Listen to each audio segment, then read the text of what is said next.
They send our sons to war, a cruel charade, a racket built on blood, where fortunes are made. They lie about the reasons, spin tales so tall, while heroes die for profit and empires fall. Politics a game, a circus of clowns, puppets on strings. They parade through our towns.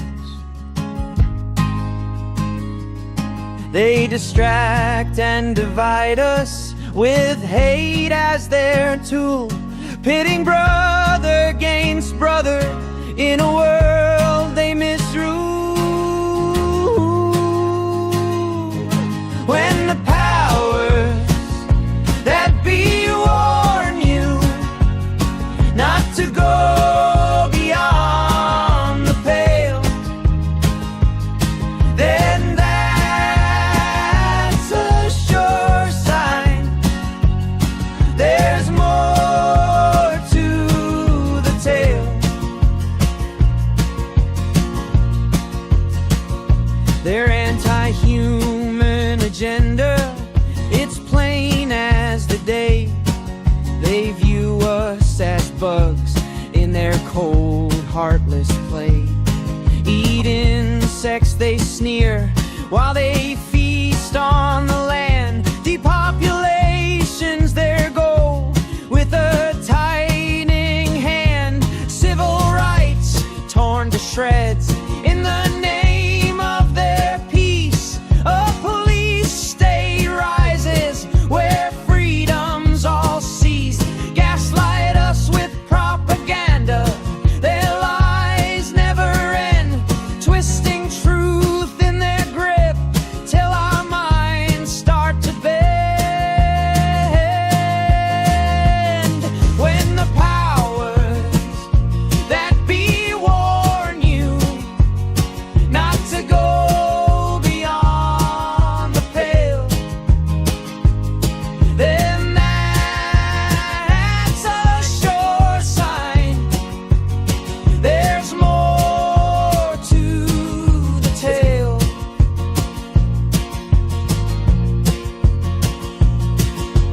Order out of chaos, their sinister creed.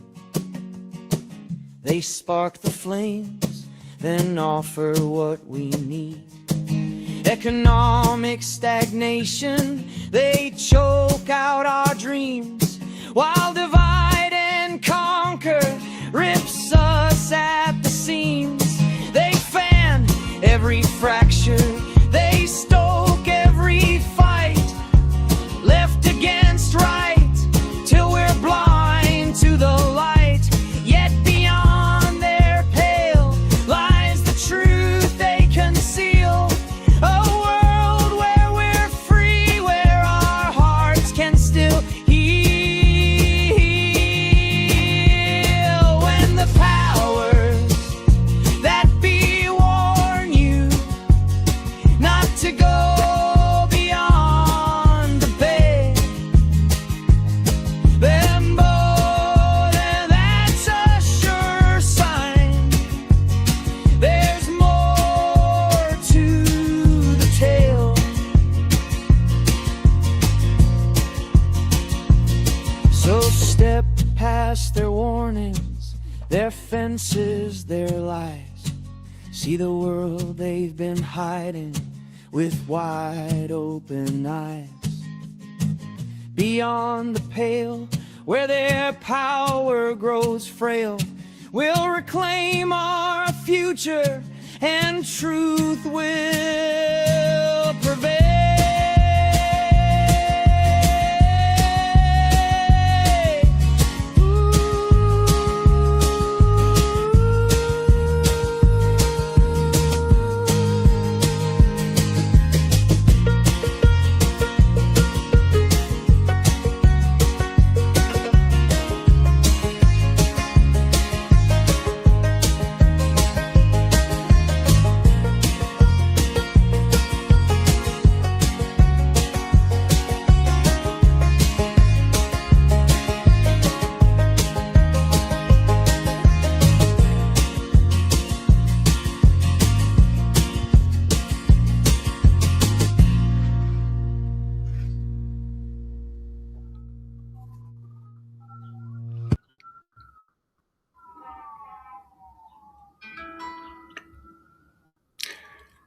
Howdy there, folks. Welcome to Beyond the Pale. I am your host, RB Ham, and it's a Wednesday night, June 17th.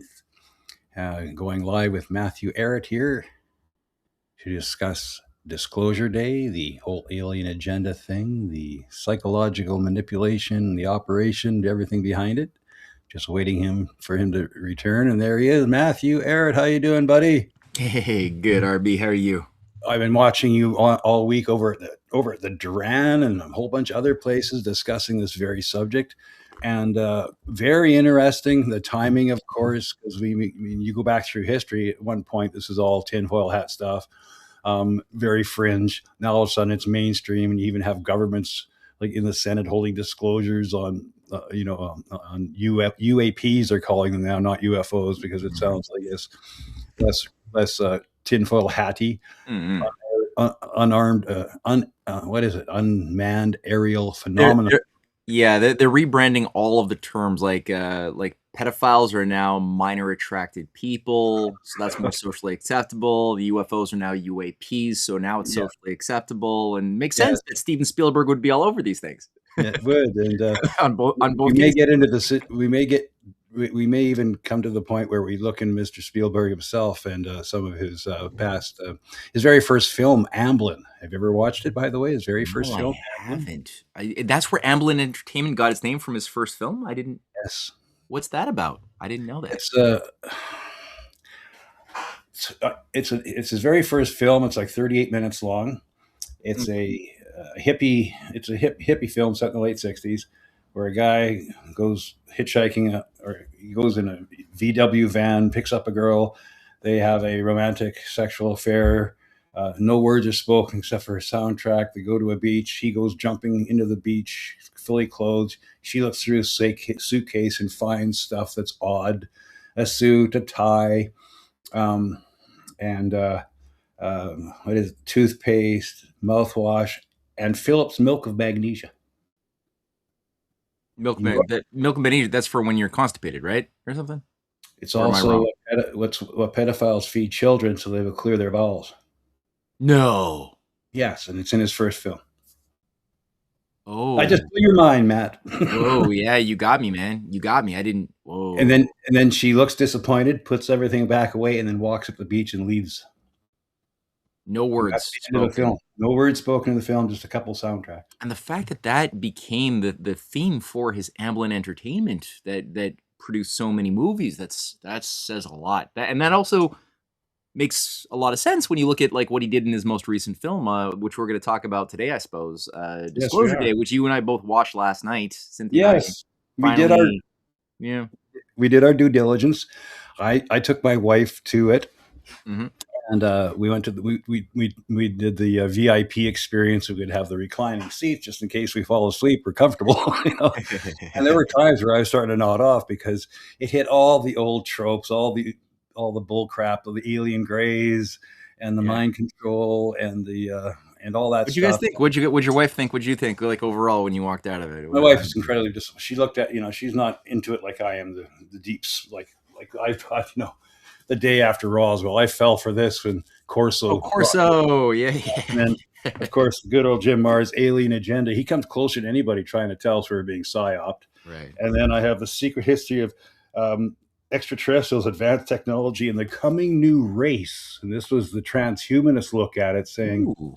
"Oh yeah, a very good book by Len Kasten." And Mm. he again came close to the whole idea of the psychological operation. And then Stanton T. Friedman, of course, top Of secret course, magic. Stanton Friedman, He fell hook, line, and sinker for the Majestic 10 documents. It's kind of sad. Majestic 12, no, or Yeah, was the that? Majestic 12, right?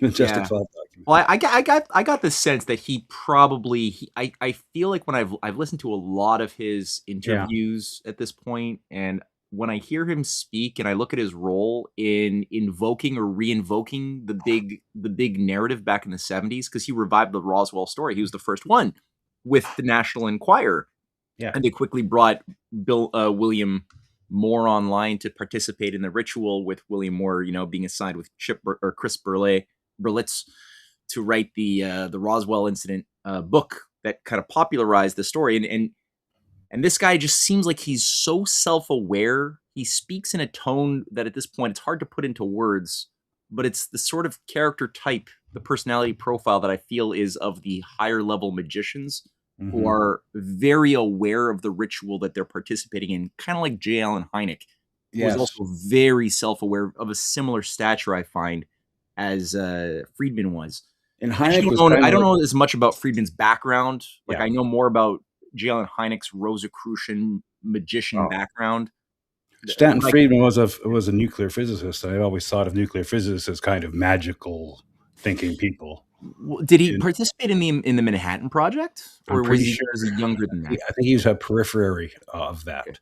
'Cause I know Came along. J. Allen Hynek was too. That's where he was recruited as an astronomer and brought into the Manhattan Project, which is the whole secret science apparatus where only the like a certain category of personality type was welcomed into that into the executive nerve center of the Manhattan Project, which was a like a very highly compartmentalized, everyone knows this at this point, secret science program that was arranged by British intelligence. People think it Mhm. was purely American. It wasn't. It was actually Sir Henry Tizard who led the Tizard Committee into Washington in 1940 to help teach the Americans on how do you do proper secret science, and infused a lot of the architecture from that was already well developed in England into the Americans, and they were assigned to vet certain profiles to be iced out of any type of decision making, like Einstein Mhm. and Kurt Gödel were not allowed to be involved in any way because they had still the old school morality Right. associated with their idea of science.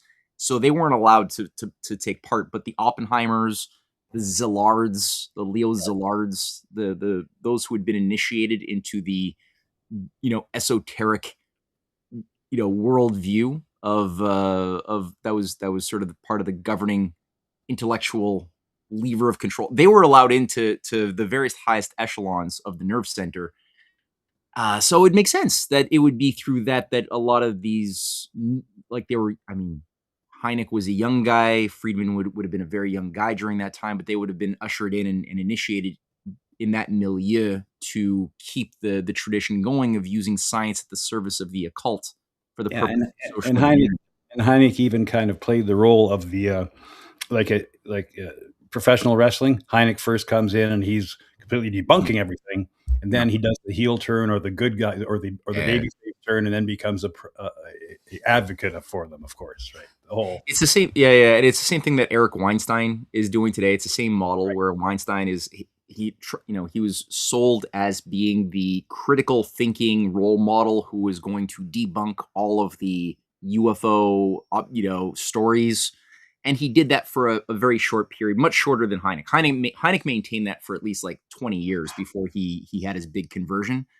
But and then all of a sudden now you see that Eric Weinstein has come out saying, "Okay, I'm actually sold on interdimensional beings, and I was wrong." And a lot of the shallow critical thinking community that idolized him and that were following him accompanied him on this alchemical transformation of their personality profile, saying, "Well, if our great hero, this great genius, Eric Weinstein, is becoming swayed, I guess I was also. Who am I to say that Eric is wrong?" And they're all easily, going now for their own Saul to Paul conversions, just like Hynek's followers did the same thing back in 1965 when he made Yeah, his leap. So yeah. it's a common ritual. I've seen this even being done in deep history. If you look at what's his name, Tertullian, the father of Latin Christianity. I don't know if you've looked at Tertullian at all. No, I haven't. That's above my head, but Yeah, please. it's an interesting character because I mean the whole like Gnostic infusion, the occult infiltration into the Christian skin suit was largely made possible during the Roman Empire. There was many phases of doing this, but one of the key things was the Latinization of Christianity, and that's where this guy played a big role at attacking any of the Greek thinkers who were Christian and saying that no, what do the Greeks have to do with Christ? Saying that no, we only need to use the proper Latin worldview and Latin language to come to terms with any ideas of Christianity. And then he sold himself. He propped himself up as like this is middle 1st century, 2nd century period, right? Early battle. And he props himself up as the enemy of the Gnostics. So the new Gnostic cults that are all trying to call themselves Christian, but they're not. When you read the Nag Hammadi scriptures and this shit, it's super immoral even doctrines that are trying to subvert Christianity from within with these very esoteric agencies calling themselves Christian, but actually carrying out like ritual orgies, human sacrifice, secret teachings of a Scythian serpent Jesus character.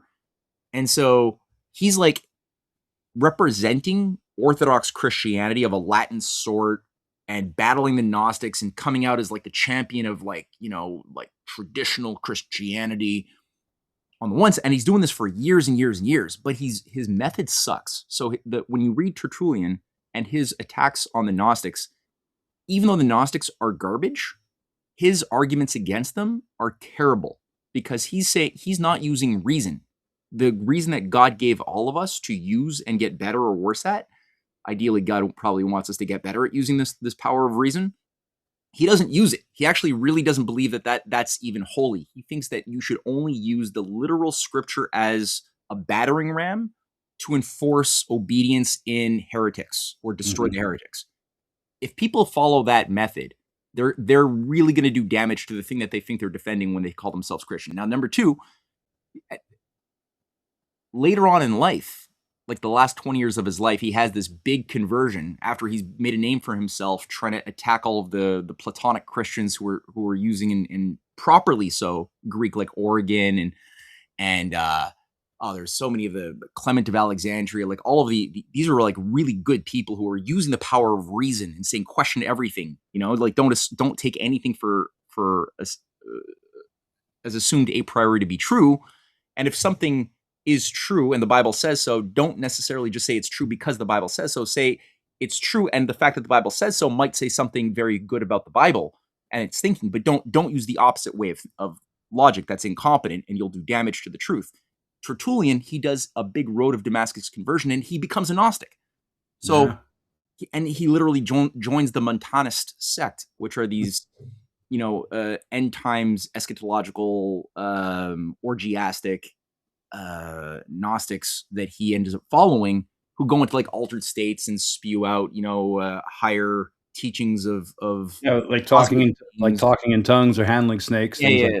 That's exactly what they do. That's what they're known for. And that's what he joins, and he takes his followers with him too. And so that's part of this two-pronged attack by the occult agencies fighting Christianity to destroy Christianity, is to infiltrate it, co-opt it from within, make it rigid, make it Latin, make it structuralistically logical, anti-creative, and demanding of obedience on the one hand, making it a perfect sort of tool of imposing imperial power, smothering the infidels and justifying crusades.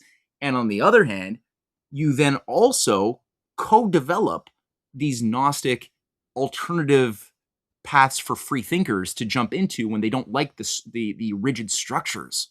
And you still you still control both sides. And you control both sides. And they've been doing that ever since.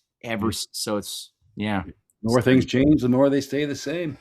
Yes. So Steven Spielberg, man. All right. So what else? What else did you guys think about? I'm going to play for the first 3 minutes of this. Yes. Where do I have it? I have to have it on presentation. There we go. When I go for my movie reviews, I always go to Nerdrotic, but I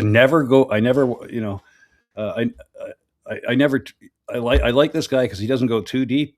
He's all about the entertainment value of it, the story, you know, how it makes, you know, the filmmaking, the writing, all that stuff. He really goes into it. And this is the first 3 minutes of his review of the film. And then I'll stop and I won't play the whole thing, but I think it's a good opening as a foundational structure for what we're going to be talking about.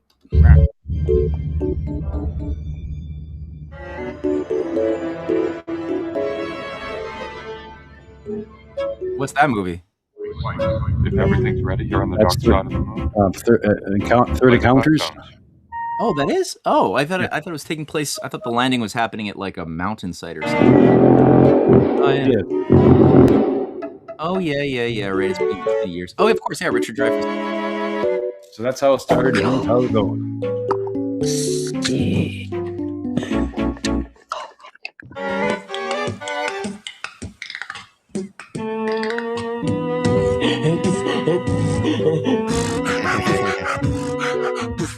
homoerotic.com.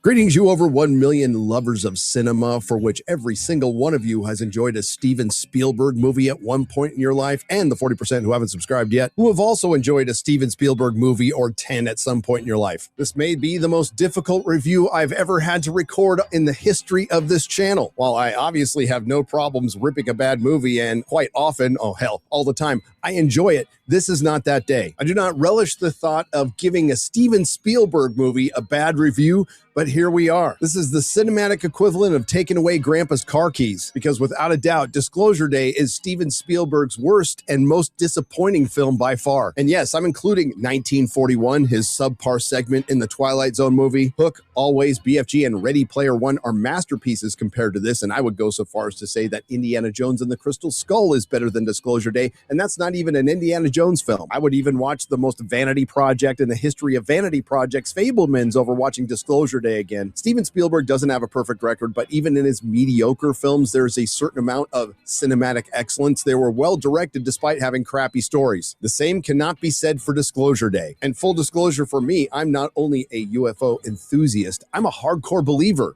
So much so, I do a show every Sunday night at 5:30 p.m. Central called Forbidden Frontier, where we discuss the UFO topic and many more. Inspired by the late great Art Bell, I've read hundreds of books on the UFO subject, from Jacques Vallée to Richard Dolan. I didn't know you could read.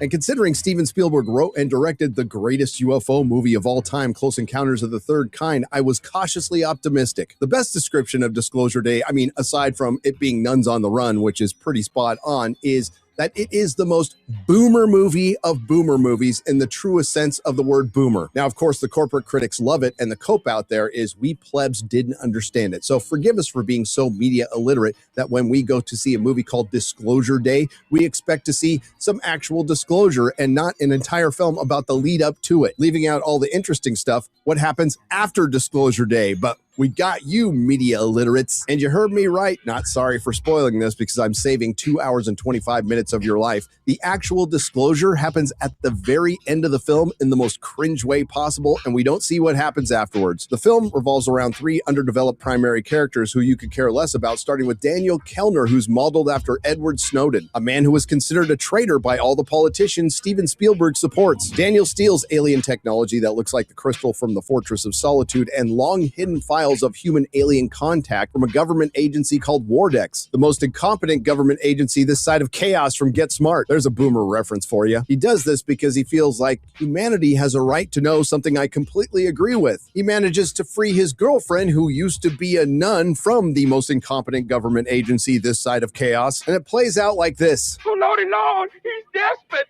Do what he say. Do what he say. Now, the leader of this incompetent government agency is Noah Scanlon, played by Colin Firth, who back in his younger days would have been a perfect Arthur Dent. Anyway, the main character is played by Emily Blunt, who isn't really brilliant in this, playing the weather woman. Morgan Fairchild. I'm sorry, Margaret Fairchild. She plays a weather woman who aspires to be an anchor whose super secret alien powers are unlocked by a horrifically CGI'd bird. She's also dating a musician played by Wyatt Russell, and this is just for Wyatt Russell between you and I. You need to fire your agent, brother, because you need to stop taking roles that cast you as an idiot cuck. But you are a great John Walker in the MCU who did nothing wrong. Now, Margaret and Daniel are supposed to have some sort of mysterious connection that is part of the mystery box of this film, but anybody with two working brain cells outside of the corporate critics can figure out immediately that they were alien abductees. Then the rest of the film is a game of, well, I can't call it cat and mouse. Let's call it Helen Keller and Ricky Berwick. And all this is happening. That's enough. Yeah. He basically got a hold of it. It's really Yeah. badly done. It's Okay. thrown together. It's hackneyed, impossible, improbable things. The leader of this, of course, it's not the government; it's an evil corporation. You know, so they don't. Yeah, it was a government contractor that's been Yeah. contracted with the Department of Yeah. Defense to manage all of this secret science and secret tech that they've been reverse engineering, and Right. also the biotics of the aliens that they've been also, And the dissecting. And Yeah, and the secret tech is a little thing you can hold in your hand, which you can use to apparently threaten to blow people up. They'll let you leave. At the same time, if you hold it, you can mind meld with people. You can take over their yeah, bodies. well, it's like a Project Stargate remote viewing thing where, Yeah. the CIA was funding the Project Stargate operation around that time in the 70s that went on throughout the 1990s. And that's one of the promises of the Project Stargate, is to do what Colin Firth's character, who's appropriately assigned as a British guy. I Mhm. found that interesting that they assigned a British guy to run this American secret intelligence contracting whatever outfit, Of which course. is actually kind of, again, kind of appropriate. That is kind of the Well, way I it think works. he weaves in some of the actual truth behind all this stuff, right? With the complete farcical stuff, right? Sure, that's how it works. But yeah, so it's that's right. They have this weird thing, that they hold on to, and they can do remote viewing, take over Mhm. people's bodies, their minds, even make them kill. Mhm. Um, although there's this disgusting, like I like what this guy was saying from the podcast you were just playing, the nerd vision or whatever. What's his name? His name's Nerd Gary. I forget his last name. Gary. Okay, He's been on the Y Files a couple times. He's really good movie reviewer. He's got a great okay, life story, great backstory. He was in jail and all that stuff. okay. Yeah, he's Yeah, got a drug problem, let's just say. So he mm, has to stay on the straight and narrow. But when he's got a really brilliant movie reviewer, he hits all the right spots. yeah, But yeah, yeah. you But the see, disdain, like the fact that he's into aliens already, like that makes it yeah. even more valuable to listen to his Oh, and review he buys because the. Yeah, he's not a deep thinker like me and you going into the esoteric behind it yeah, and all that stuff. He just loves the film, loves the genre, gets blown away. He's into that, right? He loves the MCU, all yeah. those things. He's really into it, But it's into true, the like lore, it's super, collecting. it's slimy. Like you could just feel the sliminess of the Yeah, agenda, like overly in a forced way, forcing these nuns into the storyline. This guy's girlfriend was a former nun.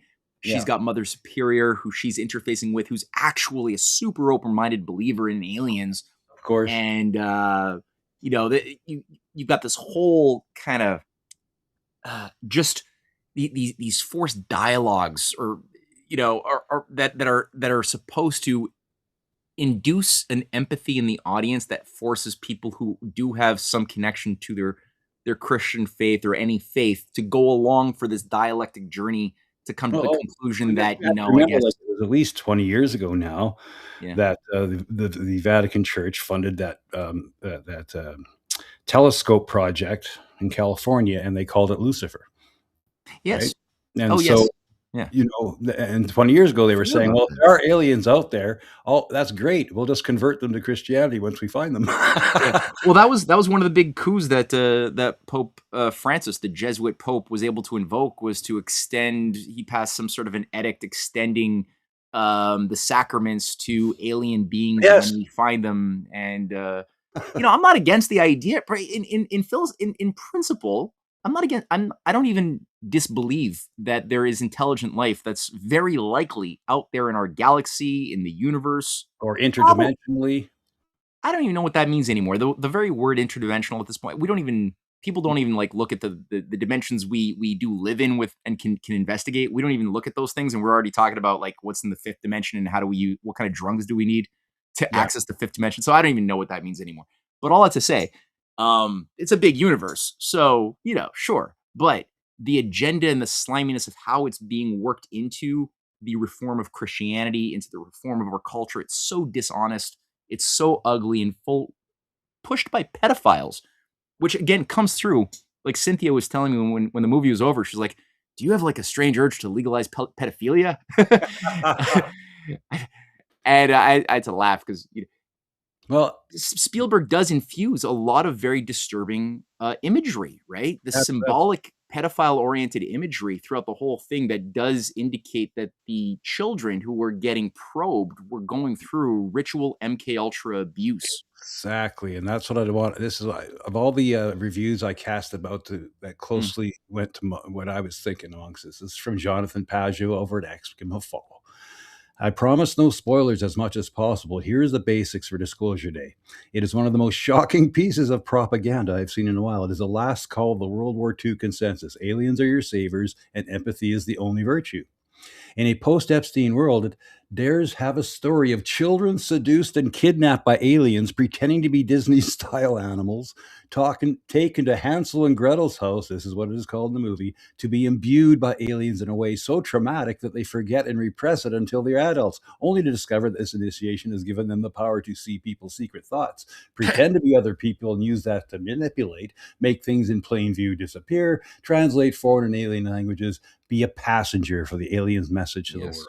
Yes. This has nothing to say about its take on Christianity and the suggested apostasy around accepting these beings. Yes. Then finally, the entire movie is a final desperate appeal to the traditional media as the only purveyors of truth. I noticed that too. The entire drama of the film is a man who has irrefutable video proof of aliens looking to release it. The whole movie is a series of chases against the evil corporation that wants to keep it hidden. He ends up releasing it on the evening news. Yes, you heard me. He releases it on the evening news, which is then transmitted to all the traditional media companies that are named ABC, CNN, Fox News, etc. Anyone under 70 will realize that the movie could have ended in 10 minutes with a laptop and Wi-Fi. It is really bad. Don't go see it. Well, that's a great overview by Pajo. Yes. That's fantastic, and it's true. Like in this day, that scenario might have worked in the early 90s, 80s. Whereas the guy has access to the internet the whole time. He has all of his data on USBs. You could upload it to WikiLeaks in 2 seconds if you're truly Edward Snowden, Right. or a Snowden type of character. But you don't do that. You're obsessed with getting to this news outlet and Weather Girl. broadcasting it, using the Weather Girl, who just so happens to be a poor traumatized MK Ultra monarch, mind control victim. Yes. And of course, there's butterflies, right? Going back Everywhere. to everywhere in this girl's life. And plus who and what gives her the key to remember all this stuff? A red cardinal. And what did that mean? I didn't look into that. What that's Jesuit. That's the Jesuit. After the French Revolution with the Three Musketeers? Who was that Cardinal? Richelieu. Yeah. The evil Cardinal Richelieu, right? Yeah. And that's what I believe that this was. The red cardinal, the Jesuit. There's the white pope, the black pope, and the red pope. And the red pope is always the Jesuit in charge, right? The Jesuit seems to have more power than either the black or white pope, and is the one, the secret society of Jesus, right? The secret society. Yeah. The one that goes behind that, the work that works intelligence. I mean, it was the very first Western intelligence agency that spanned borders was the Jesuits, and they always sent the Jesuits in first, right? Yeah, well, like Albert Pike said, the Templars were stupider forms of earlier Jesuits. They were assigned with all of the powers of what the Jesuits later on performed, but they were less sophisticated and thus more hot-headed, less able to actually do the job, and got sloppy and thus taken down when they tried to buy the world. Yeah, and the Jesuits had made corrections a few centuries later when they came out doing the exact same thing, basically. So yeah, very good point. I didn't know that about the cardinal imagery and the Jesuits, and the idea the cardinal itself is the name of that bird to the Cardinal Richelieu, or any cardinal, which is a very powerful figure in the church. Highly interesting, and the red pope idea is a concept I haven't really looked at, so I find that also very, very interesting. Thank you. But the girl as well, so she's got these repressed memories with this guy, and like Pajo says, that really got us. That when she finally is revisits these memories by having that creepy house that she was born into reconstructed by the white hat sort of QAnon good guys who are sort of there in the background managing things, and where they managed to have invisible fire engines, and the black guy Hugo, the counterpoint to Noah, who was played by Colin Firth. I think his last name is Domingo. He's a good actor, but he plays the good guy, and he's the black guy, and he's also a former Wardex employee, but he broke away.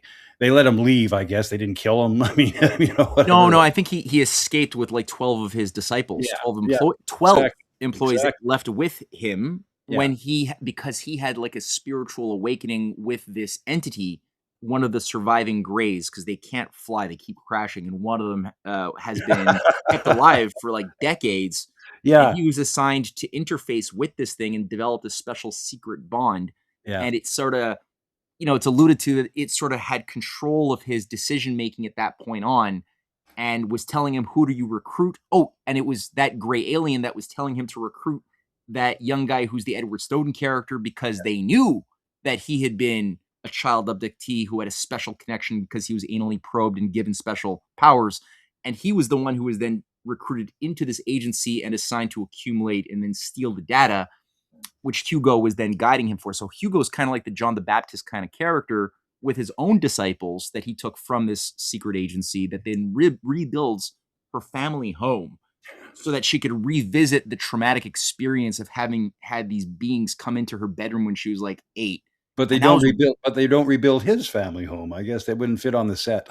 I no, mean, the that's script, this whole yeah. script is just No, very- but and then you have what do you have? You have right. He has the appropriate reaction because they both are reawakening their traumatic suppressed memories at the same time by holding hands under Hugo's supervision inside that house.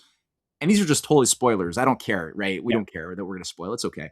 And his reaction is appropriate because she's like seeing herself with these aliens masquerading as Disney creatures coming in, like these animals. And he's like, no, he's properly melting down and freaking out, correctly so. And he's like, don't trust them. They're trying to gain your trust as animals. They're not really animals. Don't follow them out of the house. And that's the correct thing to do. You listen, but then Hugo's like, no, they take on the form so that they win our trust. And that's a good thing. And she then remembers how she did follow these beings out, the fox and the moose or whatever, or the whatever it was, the deer, I don't know. And to Hansel and Gretel's house. Now Hansel and Gretel, that is creepy as sin because that was the Brothers Grimm warning people, families in Bohemia and Germany in the 19th century. The Brothers Grimm are warning in that story of Hansel and Gretel to be aware of the witch covens in the forests that would be seducing your children to kill and eat them with candy and chocolate. That was part of it's a warning story on helping people be aware of the type of evil that lurks in the forests, which is a very real evil then as it is today of child sacrificing, behavior from witches. So that is the house that she is brought into by these Disney creature aliens to then go and sit down on a laboratory friggin' environment with this other crying poor boy who's again correctly flipping out, losing his shit because he's getting abused. And she's the one telling him as a child, don't worry, hold my hand. We're in this together, As these probes start coming down with these spider-like hands of the gray alien who's the good guy. yeah. That's the only godlike good thing because it has empathy apparently. Though, because it gifted these kids the gift of superpowers caused by their whatever the hell kind of abuse that they had to suffer in the laboratory of the alien thing. Man, and then I guess they're coming out as this new kind of Adam and Eve superhuman thing implicitly by the very end. Like they have the superpower. She's like Neo. She can like just do whatever and make the world sort of change according to her will. And he sort of does too in his own way. So they're sort of this Gnostic new Adam and Eve to oversee the saving of the world from World War III. Because the whole time World War III is about to happen. Yeah. And I guess this is now just save the world. But you only see snippets of it, and it's between America, Russia, North Korea, right? Right. And they completely bystepping anything to do with the Ukraine thing, completely bystepping anything to do with the Middle East, because Steven Spielberg does not want anybody to think that way. And when he's showing, when the release of the files happens in the movie, it's showing them picking up dead aliens. And some experimenting on them, torturing these aliens, and you're supposed and the audience looking at, even the anchor looking at it, going, just being heartbroken. Their empathy button has been poked and everything. But you have to think that that's a fantasy science fiction thing in the movie. But what's going on right now in real life in the Middle East, in Lebanon, in Gaza? Women and children, innocent people being blown apart and killed like that, being scraped into body bags and stuff, flashed across TikTok and Twitter and on social media. You can watch it happening. Where's our empathy now? What is? Yeah, right. Because you're not supposed to have empathy for humans. You're only supposed to have empathy for animals and for aliens. But not humans. No, not once in this movie. Humans are shitty in this movie. The only humans that are good are the humans that are possessed by the aliens. That are kind of like demonically possessed by aliens. Those are the good ones because somehow the aliens gave them empathy. But all of the humans that are not possessed by aliens or the influence of aliens, they're all shithead assholes, Christian usually. Emily, That's well, some assholes because Emily Blunt's boyfriend, who plays the self-obsessed guitar player, doesn't want to work. He just wants to have a good time and stuff like this. And he won't believe her the whole time. And right to the very end, turns on her at the end and phones the bad guys and says where she is. So he phones the doctors even. He's just concerned that your girlfriend's going nuts. He calls the doctors, rightfully so. yeah, Right. And yeah, no, you're not. But it feels almost like Richard Dreyfuss's family. You feel so bad. I felt so bad for his wife and his kids yeah. because it starts with him having kind of a functional family household, kind of. He's a working man, and then he starts the telepathic connection starts triggering, and he starts getting these weird obsessions to like come to whatever this mountain is, Mount Shasta. I don't even know which mountain it is. And he doesn't care about his family at all. And the whole movie is him just trying to fulfill his destiny to get the hell away from his family. Now he's deadbeat dad to fulfill his ultimate destiny of getting picked up on this spaceship to go and I guess get experimented on for the next, 40 years of his life until he dies. That's like his new purpose in life. The mountain, I think, is Devil's Tower. And of course, the conspiracy theory that Devil's Tower is actually an ancient tree, right? And it's a trunk of an ancient tree. Oh, is that the one? Yeah, it looks huge. It kind of does look like a zoomed out version of a big tree chopped down. Yeah, right. Yeah, that's a whole other conspiracy theory that you should take the time. I mean, I know you got a stuff to look at, but there are some people out there that believe that mountains are actually ancient trees and they're petrified rock. I have encountered that. I don't believe that that's the best answer for why they have the form that they have there, but the name that it gave it, Devil's Tower, is an interesting name, and I want to look more into the origins of that name. Why devil? Yeah. Why did they call it Devil's Tower? Exactly. What makes that tree look a devilish thing? Yeah. I'm going on Wikipedia right now. The name Devil's Tower originated in 1875 during an expedition led by Colonel Richard Irving Dodge, when his interpreter reportedly misinterpreted a native name to mean Bad God's Tower. And all information signs in that area use the name Devil's Tower, following the geographic names. I would imagine that there's probably a better explanation for that name. That seems kind of pretty sure Wikipedia will only give you the surface. And it seems very surfacey. You have to do a deep dive behind the scenes, really look into it, because that is why do they call it Devil's Tower. And why would Steven Spielberg position that tower, the Devil's Tower, as the focal point of his messianic UFO God story in '78 when he made that thing? That's it. There's more to it. Oh yeah, absolutely. Oh, I just want to quickly show this, and of course, I noticed this first off. What does the movie trailer give us? The one-eyed imagery, the imagery of the one eye, right? With the cardinal. Oh yeah, right, yeah. The cardinal bird. I didn't even realize when I first saw that until now that that's actually a cardinal. I didn't look at it long enough to actually have that. Yeah, and settle in. And then there's of course Jake Shields notices. Let me work this. Steven Spielberg was a founding member of the Mega Group, which are Jewish billionaires who manipulate society to benefit world Jewry.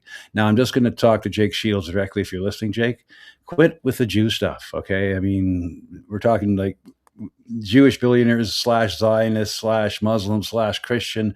They're all serving the upper part of the pyramid, which uses religion to benefit them, and they're not really committed to any one actual moral belief. And Jeffrey Epstein worked for their organization, and I just want to see that he's quite open about kind of what the reaction to his movie he's hoping for, or what he's positioned to be for. This truth were just known overnight. If the government announced, yes, we have been keeping this from you since 1947, that would mess up a lot of people. And the movie also takes the position of the church. What does this do to the fundamental beliefs that many of us have? And, is God our God only on this planet, or is God a God for every system where there's civilization, intelligent life, and even developing life? This truth. Okay, so people also notice, why does he focus on this? Will make a lot of Christians lose their belief. Well, wouldn't make a lot of Jews lose their belief? How about Muslims lose their belief? Hindus lose their belief? Why is it focused on the Christians? Why? I mean, yeah, the guy's just, he's such a gross person. The more you look into Steven Spielberg as a person, who was so proud of his daughter as well when she went into pornography, like she Yeah. was a porn star, and he was so proud of her. Yeah, You that was can only weird. imagine what this poor girl went through that screwed up her wiring to the point that she made those decisions, and the fact that the mega group is key, right? Because that is Charles and Edgar Bronfman were both also founding members with Les Wexner, the guy who was like possessed of a demon. As Whitney Webb has written a whole thing going through his demonic these possession people that he don't- describes. And these people don't go to temple every Saturday. You know what I mean? Well, I mean, maybe to the same degree that, Michael Corleone would go to church or something, maybe, but yeah, it's such a pedophilia. I mean, Robert Maxwell was a part of it originally till they offed him. But yeah, I mean, it's the center point of international, or one of the center points. I mean, there's a few different nodes, right? You got the Jimmy Savile node that's probably even higher than these guys, because Savile is catering directly to the royals, the upper echelon families. This guy, they're catering to a different. Well, there's overlap. Clearly, there's overlap, as we found with Prince Andrew. But they've got a variety of these sex trafficking nodes around the world that deal with compromat, that deal with all sorts of black magic shit too, that gets into the occult, that gets into Marina Abramovich stuff, where she's brought in to help train different initiates in spirit cooking and other forms of occult practices behind the scenes, who are brought into the after parties and are part of the special clubs within these things. So yes, the fact that Steven Spielberg has been there since the 90s, when it was set up at the founding days. And when you go back to, like you said, Amblin Entertainment, the Amblin movie that I didn't even know about until this entire conversation began, all of his movies they are imbued, except for maybe a couple. They all have Gnostic, transhumanist, UFO, manipulative agendas infused into the storylines. Traumatic mind control being done to children. Remember the Poltergeist. In Poltergeist. He wrote and directed Poltergeist. Yeah, Yes. that's the total one where this poor kid, is interfacing with a demon on the screen. Sound familiar? And Yeah. is getting like pulled into this other dimension, and her family's rightfully freaking out. And then the actress who played, and then there was an actress, Heather Rourke, who's played in one of his movies, that died of a perforated bowel.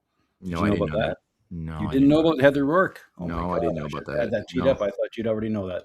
No, which movie did she play in? I'm finding it right now. Yeah. Okay. And she died when she was younger. Yes. A few Oh, months yeah? after the movie was over. Oh no. And but if you go to Wikipedia, the family says it has nothing to do with it, and she died of a perforated bowel because of Crohn's disease. Oh no. Okay, here we go. Start screen share. This is it right here. Okay. This is Heather O'Rourke. The director of Poltergeist, Steven Spielberg, approached her and her mother in a shopping mall as he was mesmerized by her beauty and wanted her to appear in the film. She was 6 years old at the time. So she delivered the iconic line there. Here, Spielberg was said to be very possessive and protective of her on the set, spending significant time with her outside of filming as well. She died of major ruptures to intestines that some have speculated were caused by being blanked on a regular basis by adults. Oh no. That's the Now, that's- girl. Yeah. Oh Jesus. Yeah. So Oh, dude. Okay. Well, stop sharing that. that's really sick.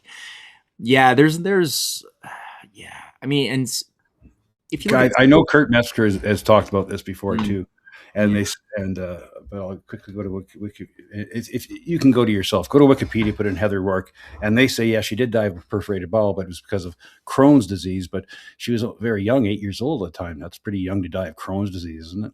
You know. Yeah, no, it is. And the timing She was of good it enough all to do that. She was good enough to do the film, but that Spielberg saw her, approached her, was mesmerized by her beauty, and she's only 6 years old, and convinces her mother to let him have control of her daughter for a while. I mean, it's just so bizarre. But I do suggest you do watch the Amblin. I watched it.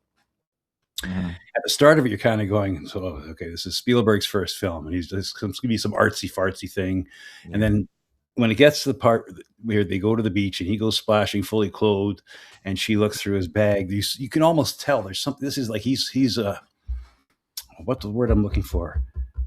He's auditioning not for a part in a movie. He's auditioning for a part in the system. Look what I can get away with through imagery in my films, sir. Will you fund me? And after that, he wins art. Right after that, big money's behind him, and he's making big films right away. Yeah, That right. milk of magnesia moment, it's like, because when I was reading about the pedophilia stuff, when Ben Swan first broke it, when I first started paying attention, that the NAMBL, the North American Man Boy Love Association, all this stuff, I never even knew all this stuff existed. I was horrified going down doing that rabbit hole. But milk of magnesia is a big thing with these people because they feed it to the kids, so they poop everything out, whatever, and then they can be more easily. I don't even want to think about it. I didn't even think of that. I didn't even that's And that was in his suitcase Gee. in this movie, Amblin, and then after that, And is he clearly like an older man and she's a younger girl? No, This both couple, kids. or They're both young kids, They're both both young young. kids, teenagers, okay. just after being. That's an maybe interesting idea that it's a submission to be allowed into the club. That's an interesting concept and probably very. Do we know what Amblin even means? The word ambling is walking in a leisurely, casual fashion. I'm ambling down the lane. Oh yeah. Okay. He was ambling. Kid who's he's hitchhiking, whatever, grabs a VW bus or whatever, and he's driving. He's ambling. He's carefree summer right after he's got out of school, or carefree summer after he's got away from his handler, and he's out there alone for a couple months, and he meets a girl, thinks he can have an actual normal relationship with the girl, but it turns out that it'll never happen because that girl looks into his suitcase and finds out his secrets and then leaves. Yeah. Well, I was thinking too, like the other story that he wanted to put on the big screen was Peter Pan, right? Like his rendition of Hook. Peter Pan is clearly a story of the Lost Boys, of child abduction. Yes. Where these children are being. I mean, Peter Pan as an archetypical character is sort of based upon the idea of Pan the goat and Pan the what is it, the guy with the flute. What is it that would seduce the children to leave the Pied Piper? The Pied Piper, who's also a Pan-like character based on the flute, the charming, seductive, hypnotic flute that will then bring the kids off into the forest where they'll never be seen from again. And these stories these archetypes are woven into the themes and the stories that we saw with Peter Pan and the Lost Boys. Chitty Chitty Bang Bang. Remember the child stealer and Chitty Chitty Bang Bang? Oh, damn. Yeah. Everywhere. That was creepy. People should go to YouTube and just type child or pedophile Chitty Chitty Bang Bang. That'll be enough. Child stealer, sure. Chitty Chitty Bang Bang. He was called the child snatcher in the show. Yes. Seducing kids. How? With the ice cream. Yeah. Right? With the sweets. Mm-hmm. And just like how they got them to take the vaccine too. Just that, yeah, exactly. Get a jab, get an ice cream cone. And that was what's Dahl, right? What's his name? Roald Dahl. Roald Dahl. And Roald Dahl, who also did the Elmer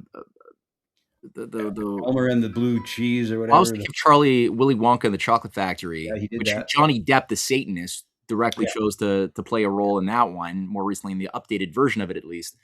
But that's also like all full of seducing kids with candy who are then brought into this guy's, like, this guy is like this wealthy billionaire kind of magnate who's super secretive. And the Adventures of Lemony Snicket. Oh, another one. I did see the shows. I did see the first season of the shows. I never read the books, but I don't even remember now. The Lemony Snicket's another one where the children lose their parents. They're sent off to a creepy old uncle, right? And they're treated horribly by the creepy old uncle who's always trying to take over the world in some weird ways and treating them badly, but they always manage to outsmart him in the end, sort of thing. It's very interesting when you go down that path, that this cultural trauma. Every generation gets culturally traumatized again with stories of your kids being taken away and experimented on and stuff like that. But the thing is, it's a way to weave it into this sort of normal. So when you find about these things in real life that do go on, right, you're going, oh, well, that's part of life. in the end, giving up the, look what, I mean, the Epstein files are released. Children of it are being mutilated and killed and horribly, and they're eaten, and blood sacrifices. We're talking about adrenochrome, all that stuff. And where's all the outrage? I know. This is the sort of thing. You're right. There's a certain normalization in the psyche, and people start thinking of this real stuff as if it's just fiction. They can't even imagine that this is. They're like, oh, you're mixing up reality and fiction. And it's like, no, you are. This is real, because you've only been drinking down bad fiction like junk food, cluttering your ability to actually think about what is evil and how does it influence your lives. And I was thinking a little bit as you were talking about the movie again of Disclosure Day, and the song that the girl is singing. I Googled it. Like, what's the song that the 8-year-old girl who's about to get abducted by the Disney creatures, what's she singing? She's singing the Disney song from Snow White. Will my Prince Charming find me, or something like that. You look at the story of Snow White, it's all full of cannibalization and necrophilia, at least the original story, which it's more of a synthesis of a few already existent folktales, but the one that the Brothers Grimm were utilizing. And again, the Brothers Grimm actually seem to be carrying out like real warnings, cautionary tales to educate people about the real nature of evil in Germany. But the story of the mother, it's not like the stepmother character who's looking in the mirror saying like, who's the most fairest one of all. It's actually her mother, and her mother, when in the story, the original story, tells the huntsman or whoever to go and kill Snow White. She doesn't say just kill him. She tells him to bring back her liver and her, I forget which other organs. There's several organs specifically that she wants: her heart, her liver, her spleen, something else, to eat them, because she wants to eat them with this idea that the vital force is located in these particular organs, as all Crowleyite occultists do in their esoteric inner belief structure. They all believe that idea, that of whether it's the vampire groupings, the werewolf cult initiates, they all have this idea of eating, cannibalizing your victim to imbibe yourself with the vital spirits of their life essence, which also I think is behind a lot of the cannibal cults that have maintained themselves in more like authentic traditional ways. But I think at the end of the day, you'll find often, whether it's in Africa or whether it's in some of the practices even in the Americas, Jesuit hands that have been inflaming these artificial practices and encouraging that from behind the scenes, making it appear as though these are just authentic, core religious movements or instincts that humans and shamans have come up with. But it's not. These are not natural things. There's evidence that there's always artificial engineers and Jesuits who infiltrate different tribes and then start controlling and giving them, the tribes, the traditions, the sacred stories, the practices that they will help them tap into these invisible spirits in more perfect ways. Well, that was what the medieval tribute. That's what the medieval troubadours were doing when they were going across medieval Europe, was bringing along these stories wherever they went. Got it, man. No, they were modern shamans, or they were medieval shamans. That's exactly it. That's correct. That's very few people have realized that, RB. That's very true.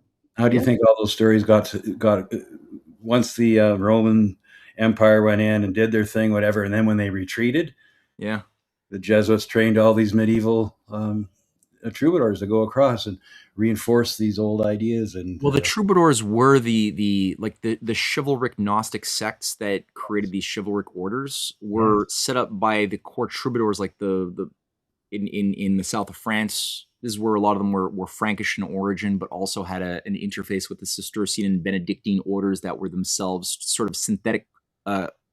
In my analysis, the Benedictine order and its radical Cistercian wings were themselves occult agencies masquerading as Christian in the early 6th century. And you'll always find that the lead social engineers or religious engineers, like Bernard de Clairvaux, or what's his name, the guy who creates the hospitality, because Bernard de Clairvaux is like the guy who's largely setting up the Templars. And then you got this guy, I'll find it, Bernard of Sasso. Bernard of Sasso is the founder of the Order of Hospitallers, the sister order, sort of the nominal rival order of the Knights Templar. But they're all part of a troubadour clique And the troubadours are the ones endowed, they're granted the right to carry the artistic traditions and the Eleusinian mystery stories, the mystery plays of the Eleusinian mysteries that were part of the initiatory experience of the ancient times pre-Christian. That those mystery plays were very important to as part of the process of cleansing your recruit in a sort of a, it's kind of like a romantic sacred, like a massively amplified ego where the young recruit believes that they're somehow endowed by a higher plan for just themselves to be the hero of some drama, to go on quests. That each quest will test them in different ways. And if they pass and don't die, because some will die, but those who don't die after you've gotten the tap on your shoulder and you've drank the Kool-Aid and you're now on the path, you're being guided by these stories you've been fed in these mystery plays that create the story of the guardian at the threshold that you'll have to battle at some point. You know, you'll have to knock at a door and be tested with your shadow self, and you'll have to either battle it or be killed by it, you know, and that means either absorbing your shadow into yourself and internalizing the evil that you have to sort of learn how to incarnate as an idea of your shadow self that you have to fight, or be eaten up and die by it, or whatever the case may be. But that's what the troubadours were largely masquerading with their Grail myths, because they were the ones performing the different Grail romances, the Grail mystery plays, and other things were being, and the mythical stories of the Knights of King Arthur and the Round Table and all of these things were recruitment tools to get idiots to become knights that would then be disposable mercenaries to be used in the Crusades, which is what these chivalric orders were always about, was maintaining a bloodbath of ritual sacred murder between civilizations as long as possible, ideally forever, under feudalism, which they also brought in. So the same Frankish, Norman, Viking, you know, like assholes that created and became the army of these crusaders, they were the ones who brought in feudalism into France, and then brought it into England, and then brought it into Italy, in southern Italy, where they also took control. That became the hub of the Crusades. And that's what so it's always the same thing: feudalism, sacred violence. That's what Pete Hegseth is talking about with his whole idea of a new crusader ethic, like a new crusade to revive the moral ethos of the warrior spirit of the manliness that gives if you die committing atrocities for God, you just go straight to heaven anyway. Because get out of jail free. Yeah, exactly. Yeah, I'm going to screen share this now. Let's talk about this. Okay, do you know that Steven Spielberg's family are longtime members of the Jewish cult Chabad Lubavitch? Yeah. His mother was asking the Schneerson guy for blessings, and that's right. I'm going to play it. This is Spielberg's mother asking for a blessing from Rabbi Schneerson. Oh, you got it right there. Oh, that's yeah. Jewish Messiah. Yeah. I'm Leah Adler from California. I own the Milky Way restaurant with my dear husband. And I would like to have brachas for all my children and grandchildren and my husband. You have the name marked? Yes, I'm Steven Spielberg's mother also. Steven Spielberg, the famous film director, is my son. Oh, she's making sure she drops that in there? Your son? Yes. You have his name also here? Yes. And it's all here. Yeah. He probably doesn't even know who Steven Spielberg is. Your son, do you have his name here also? Mm-hmm. Have a good news always. And to go from strength to strength in private affairs, and strength from strength to strength about spreading Yiddishkeit in good mood with much success. And have a kosher Trivach and Pesach. I just came back from Los Angeles. I have a script that I wrote that Hollywood is going to make into a feature film about a Jewish people. I told them that would be nice, but we could not film on the Sabbath, and they seem to think that wouldn't be a problem. A little bracha, because this is unbelievable. Yeah, then you have a big bracha, not a little bracha. Thank you, Rabbi. God Almighty bless you. That's a double portion. Thank you, sir. God bless you. This is Mr. Ginsberg. He's in the motion picture industry. God Almighty bless you to be successful and to make the Jewish pictures in a good and to make Jewish pictures in a good way. way. I will. Yeah, I and God promise. Almighty bless you. Thank you. To be successful. He writes scripts for movies. A lot of script writers asking for blessings from Rabbi Schnitzler. Mhm. Thank you very much. That was because God belongs to you. Thank you very much. You're welcome. This is my daughter. She studies Torah with Shlomo Schwartz. And Olivia. I write for the movies. I write for the movies. The movies, yes. But you should write it in a modest way. In the way In the of way of justice, chastity. not to Destroy something, but to build it up. not to destroy something, but to build up, and to an addition in all Jewishness of all your people that are being influenced by you. That are being influenced by you. Influencers, Matt.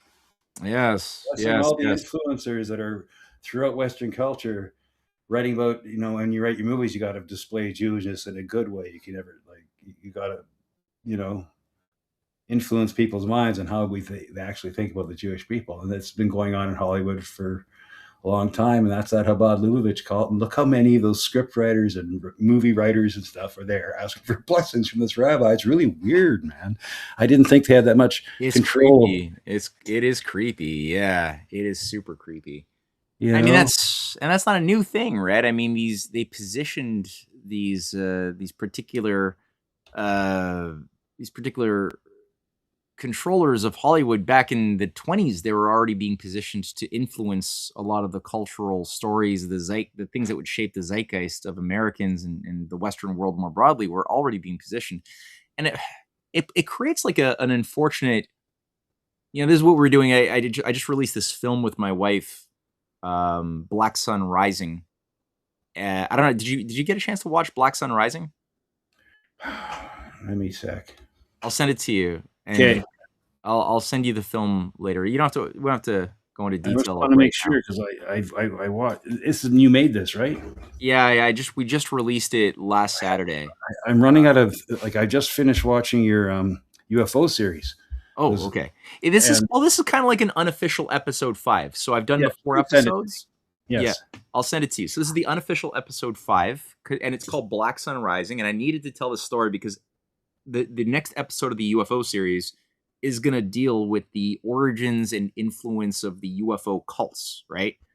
Not just Scientology, though that's a very big one, that they want to make a lot of these fringe UFO cults become the new mainstream dominant religions in the very short-term future.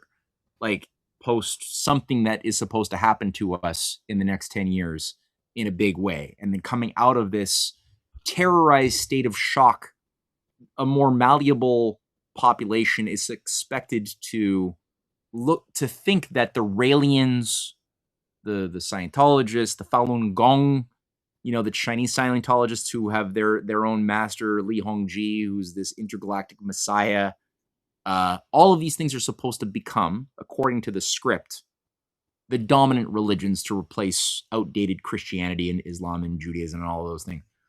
But so in my research for the Black Sun Rising, the black magicians at the top, who often have utilized like the Theosophical Society as one of their conduits to organize big moves, whether it's the emergence of fascism as a political ideology or whether it's even a big aspect of the Bolsheviks. I won't say all of it, but a big aspect of the Bolsheviks was also being influenced by this thing. So they play the left and the right game quite a bit, as they always have.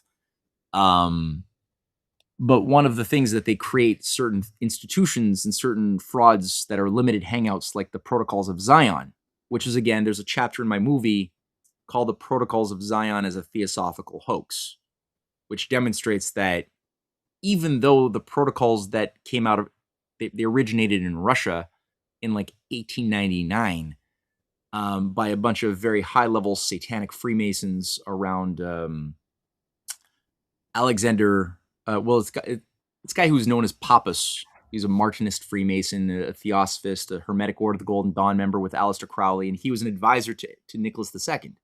So he was the one who was overseeing with members of the Okhrana, the Russian secret police, especially the French branch of it, the the creation of the protocols. Now, the protocols have a lot of truth in them. They reveal a lot of truthful things about how secret societies organize humanity and why they do it.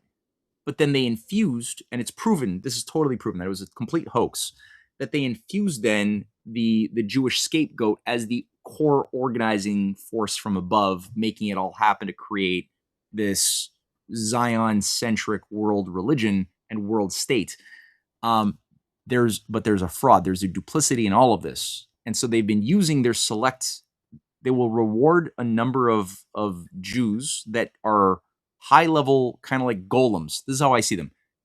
These core Jewish families, these what they call Hofjuden families, whether it's the Rothschilds, whether it's the Sassoons, whether it's more recently the Bronfmans, as family units, they have certain golem-like complexes which give them rewards for being servants. The Soroses are a more recent one, but there's a variety. There's a limited, but a numerous variety of these, right, that are granted limited dynastic powers or privileges, but they have to remain servants and organize themselves around certain Kabbalistic lines of sort of Franco-Sabbatean doctrine. And that's their sort of organizing ethos internally that makes them useful, predictable, but ultimately disposable at the end of the day. So they will prop them up and use them in political intelligence and organized crime networks and the Bronfman, Marylansky operations, that emerged out of the Prohibition period, that then were infused into gaining control over the levers of culture and especially movie making, then creates a nasty filth of organized corruption that creates disgust, rightfully so, by people who can then more readily be organized in a counter-revolutionary fashion to these guys, which is where you get the William Dudley Pedleys. William Dudley Pedley from the American Nazi silver shirt movement. He was a scriptwriter for Hollywood, as were many of his followers. They were scriptwriters of the 20s, and they were disgusted by the immorality of the Jewish handlers managing the executives, of MGM and these film studios, that they then went total opposite extreme and became the American Nazi movements that then went on to also become channelers of entities from the beyond, because William Dudley Pedley is also a clairvoyant or clairaudient, getting messages from the ascended masters that is giving him the conviction that he is a new prophet to organize an army of white hats that are essentially Nazi fascists to overthrow the existing order of Jews, the Jew-ridden banking order, and institute a more healthy golden age.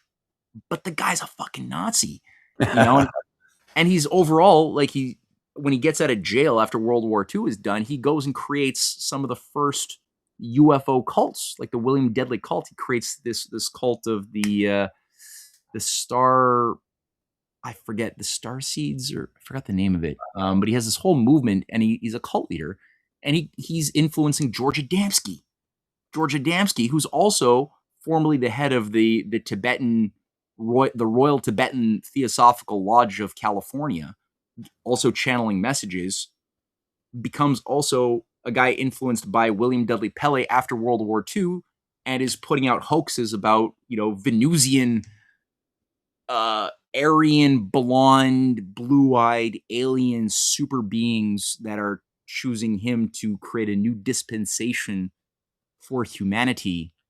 And all of these guys create the foundations of the thing that becomes the organizing movement of what Steven Spielberg is recruited into.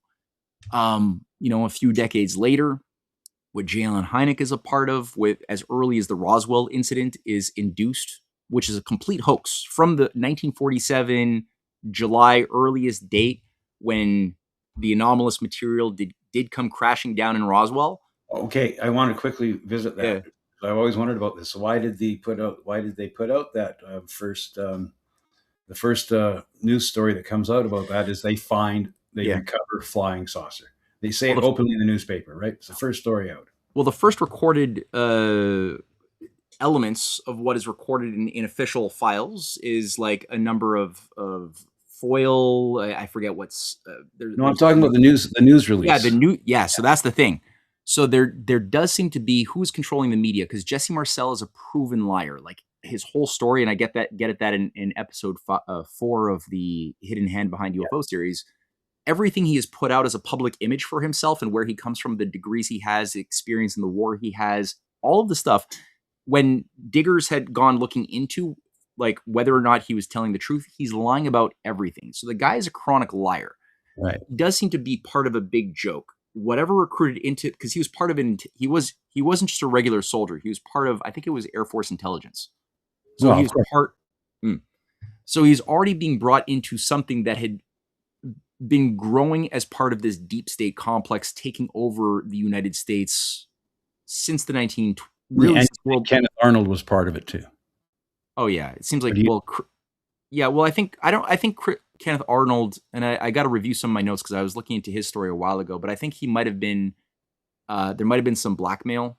Chrisman seems to be much more self-aware and complicit. Well, how about the whole thing about the Foo Fighters thing? What do you think that Foo Fighters thing was? There does seem to be technology that involves tracking devices that ionize and track planes using heat signatures that will create an ionization as they move through the atmosphere, which will give off a glow. And that was something that it seems the Nazis were developing some of this technology for tracking devices that were absorbed later on, as were the Nazi UFOs that were being developed with Italian UFOs. The Bell, remember the Bell? And that's been affirmed that they were working on things like... the Nazis were working on all sorts of alternative aeronautical technologies that involved... they did a flying saucer, and they even tested a flying saucer. People can go to YouTube and just type out Avro Aero flying saucer for a 1954 design of a flying saucer that they were actually testing out. The one that you'll see on YouTube wasn't flying very high. It was more of a hovering thing, but you'll just see that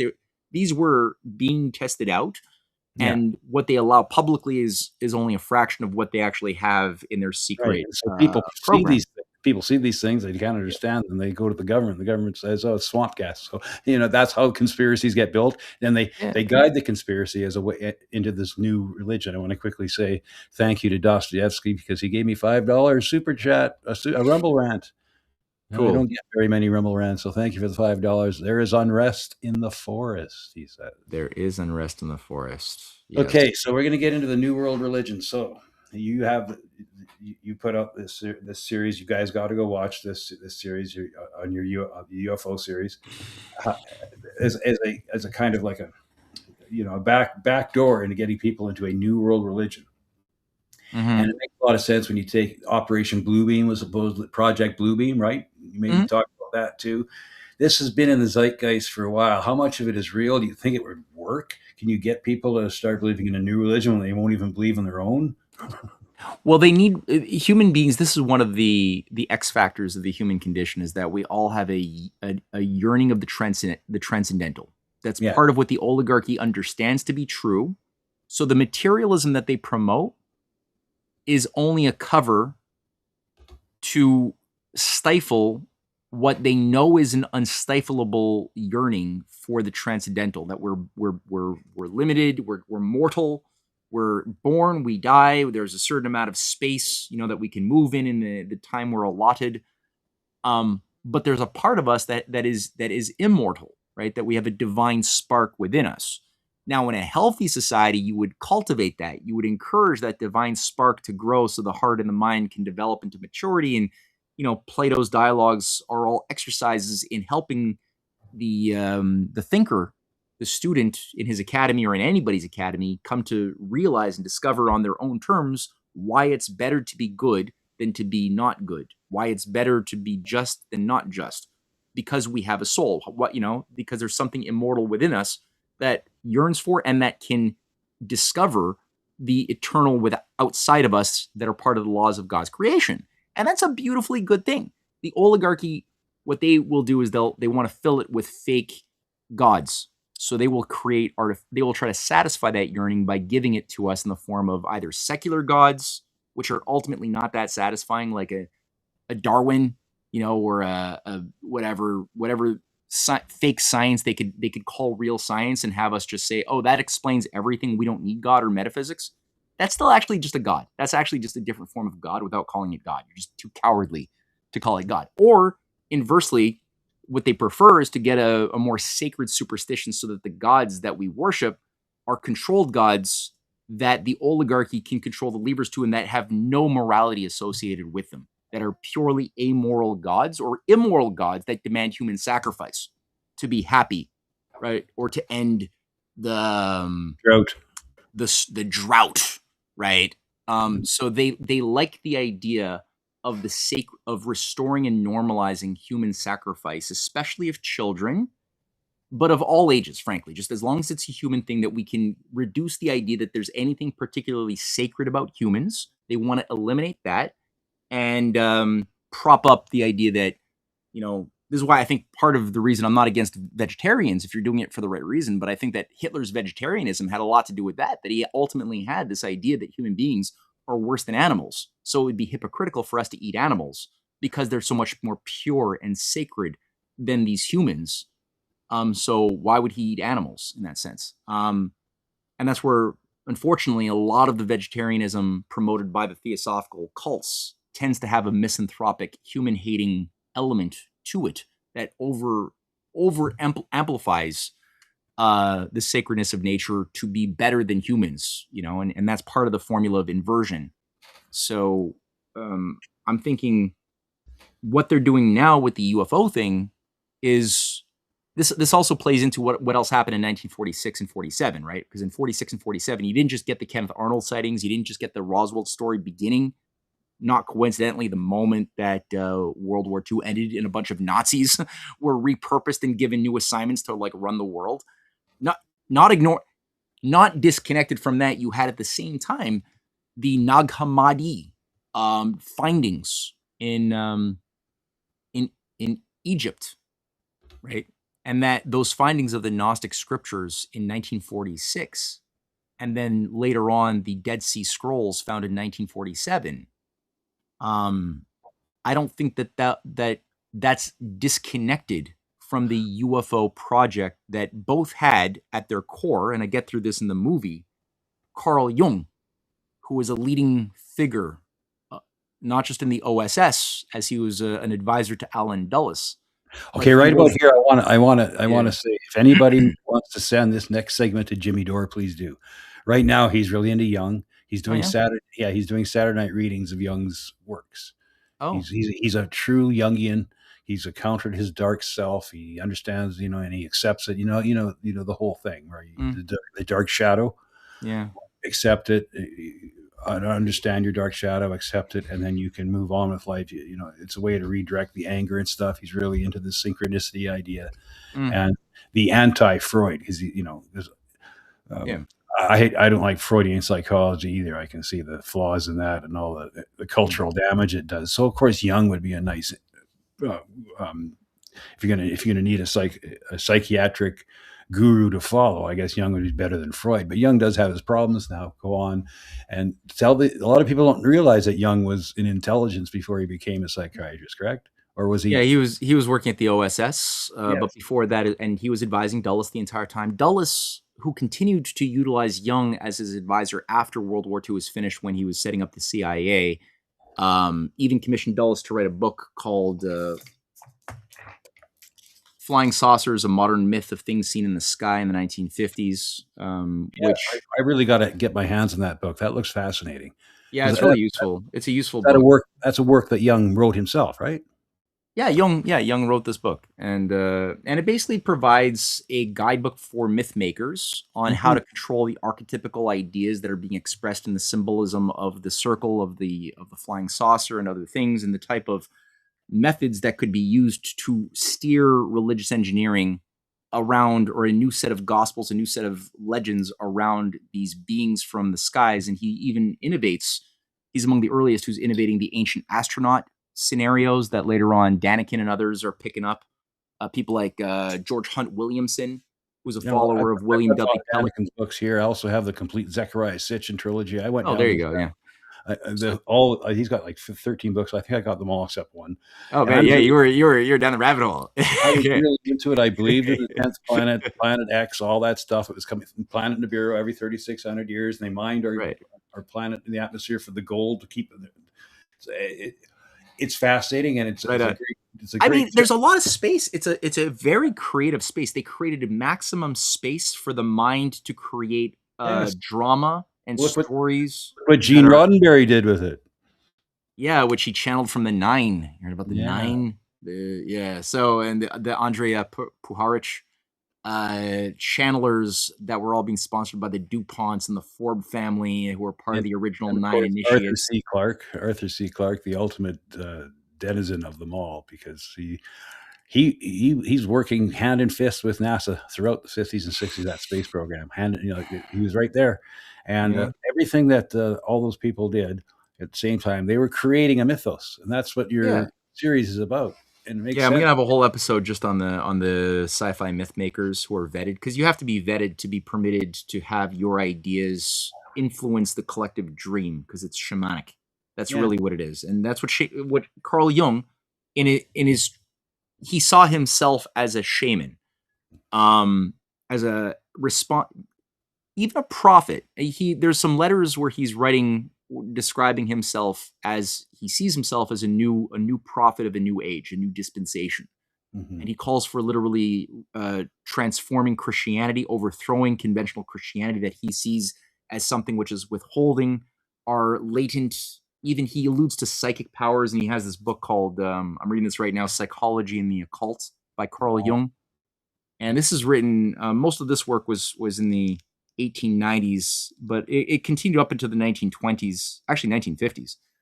So it's accumulation of all of his work on the occult and psychology, and within it, there's disturbing stuff where he sees the autists, he sees the schizophrenics. There's a different word for it back then that he's writing, as being the gifted people, that especially children who are schizophrenic, who have been through who are hysterics, have access to powers that are lacking in the normal people who are stuck in the conventions of Christian normalcy. So he actually sees that as a bad thing to heal us by overthrowing conventional Christianity. And there's letters I quote from episode 3 of Carl Jung writing to Freud right before he makes his split, describing the need to restore Jesus to the soothsaying God of the vine, the Dionysian God that he perceives the true Christ to be, not the Christ of the Gospels, but the Dionysian God of the vine, of the orgy, and with the sacredness, as he says, of the animal.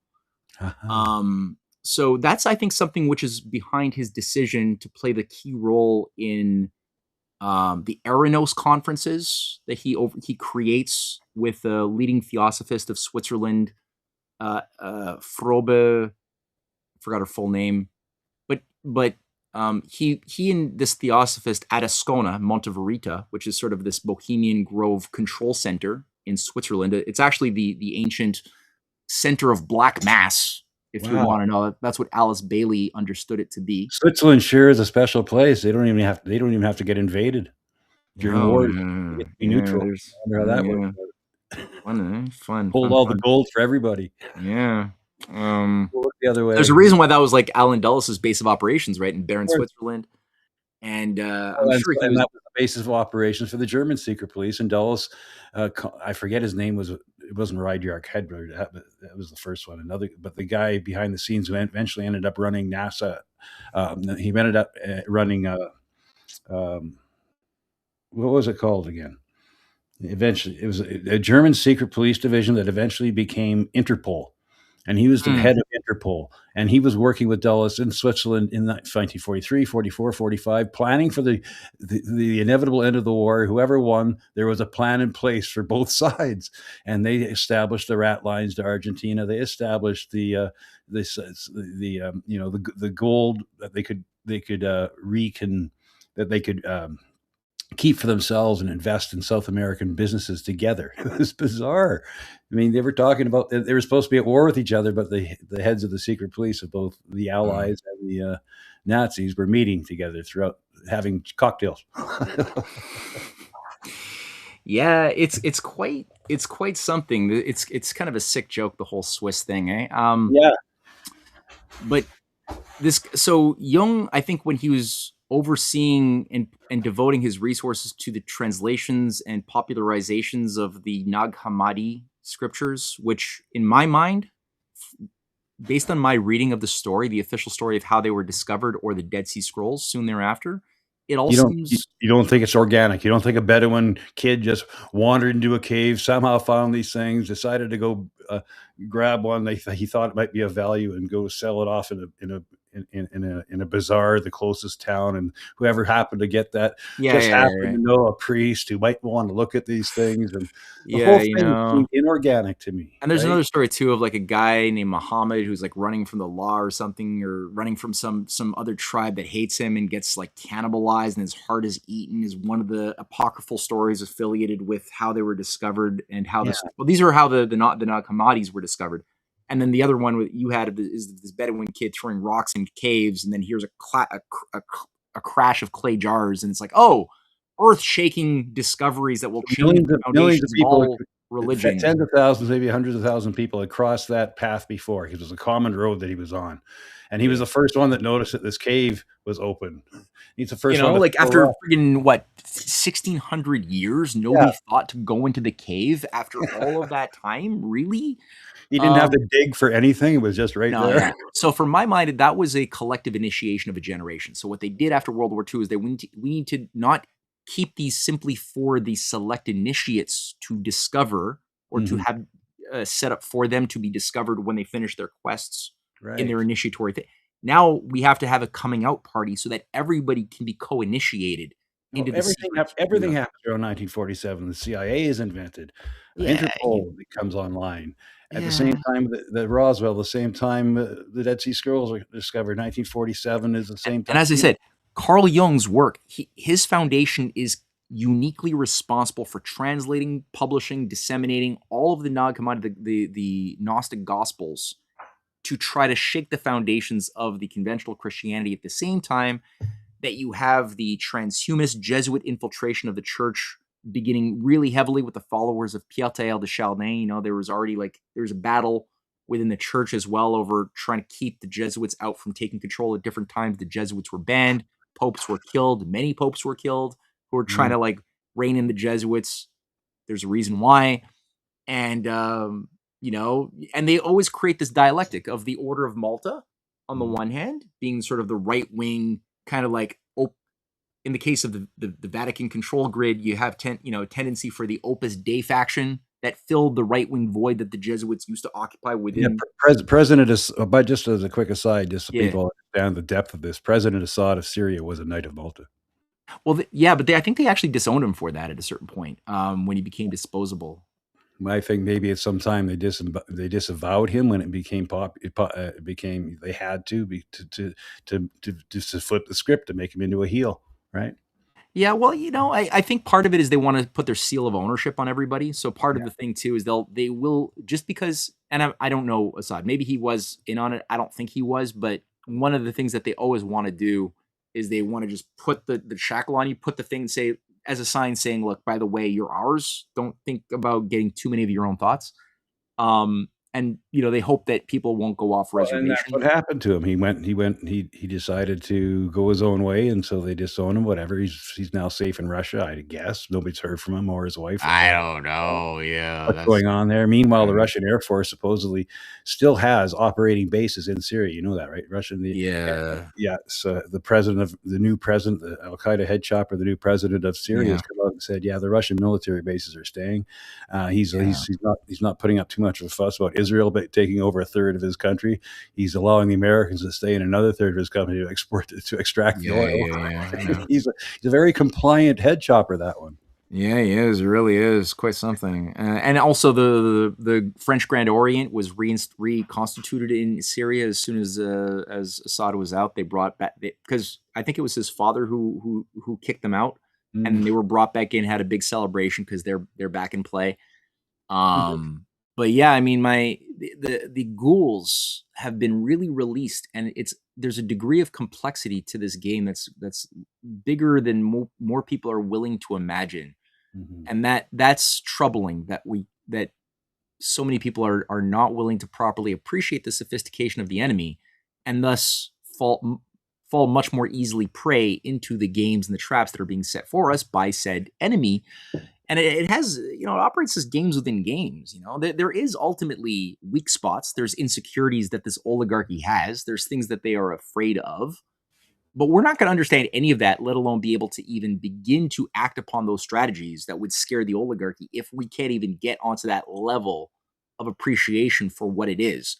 And I mean, I don't think like Russia right now seems to not be in as good of a place. I think China's in a better place, but even they're not even like in a great place as far as battling this infiltration and this supranational entity.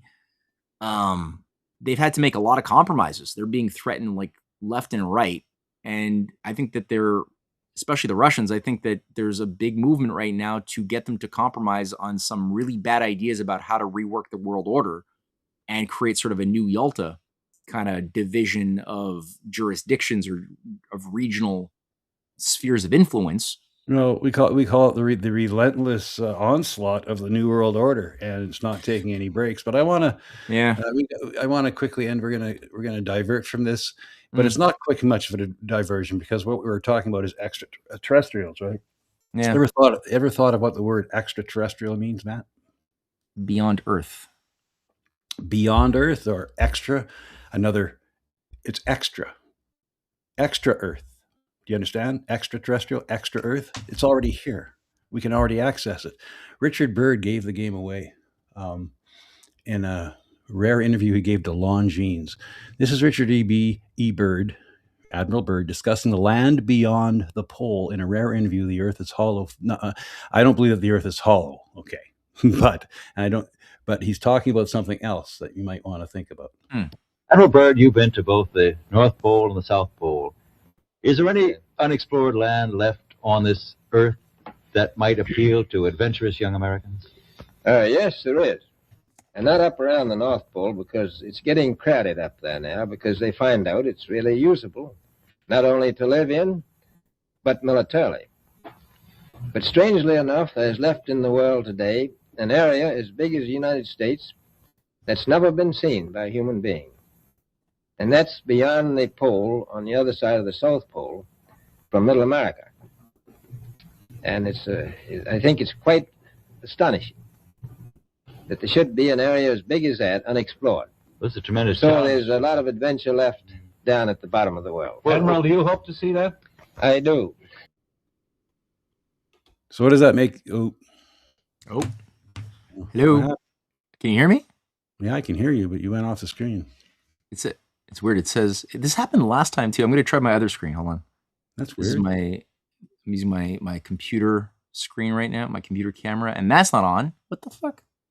That's weird, dude. This happened last time we did a show together, and something very similar happened. Why don't you go back out? Oh, there you're back. Am I back? You see me? I don't see me. I can see you now, but you're frozen. Well, okay, better than I don't think anybody else can see me though, because I still see a black screen. Let me see. Can you guys? Hey, tinfoil hat lady, anybody out there? How about you, Calvin Abbott or Tickle to Death or Dostoevsky? Can you see Matt on the screen? I see him. He's frozen. Am I doing something stupid? Am I like blinking at least? Okay, here I'll leave and come back. Yeah.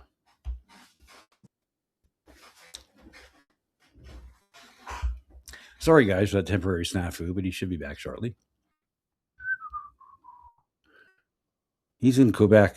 They get their power from that hydro station, and every once in a while something funny happens. There's always he says his house blinks on and off, and I found that out with Salim Mansour in Ontario. Same thing happens with him. He's on hydropower and he blinks on and off. But you're back now, Matt. There we are. You went to the other camera, right? I did, yeah.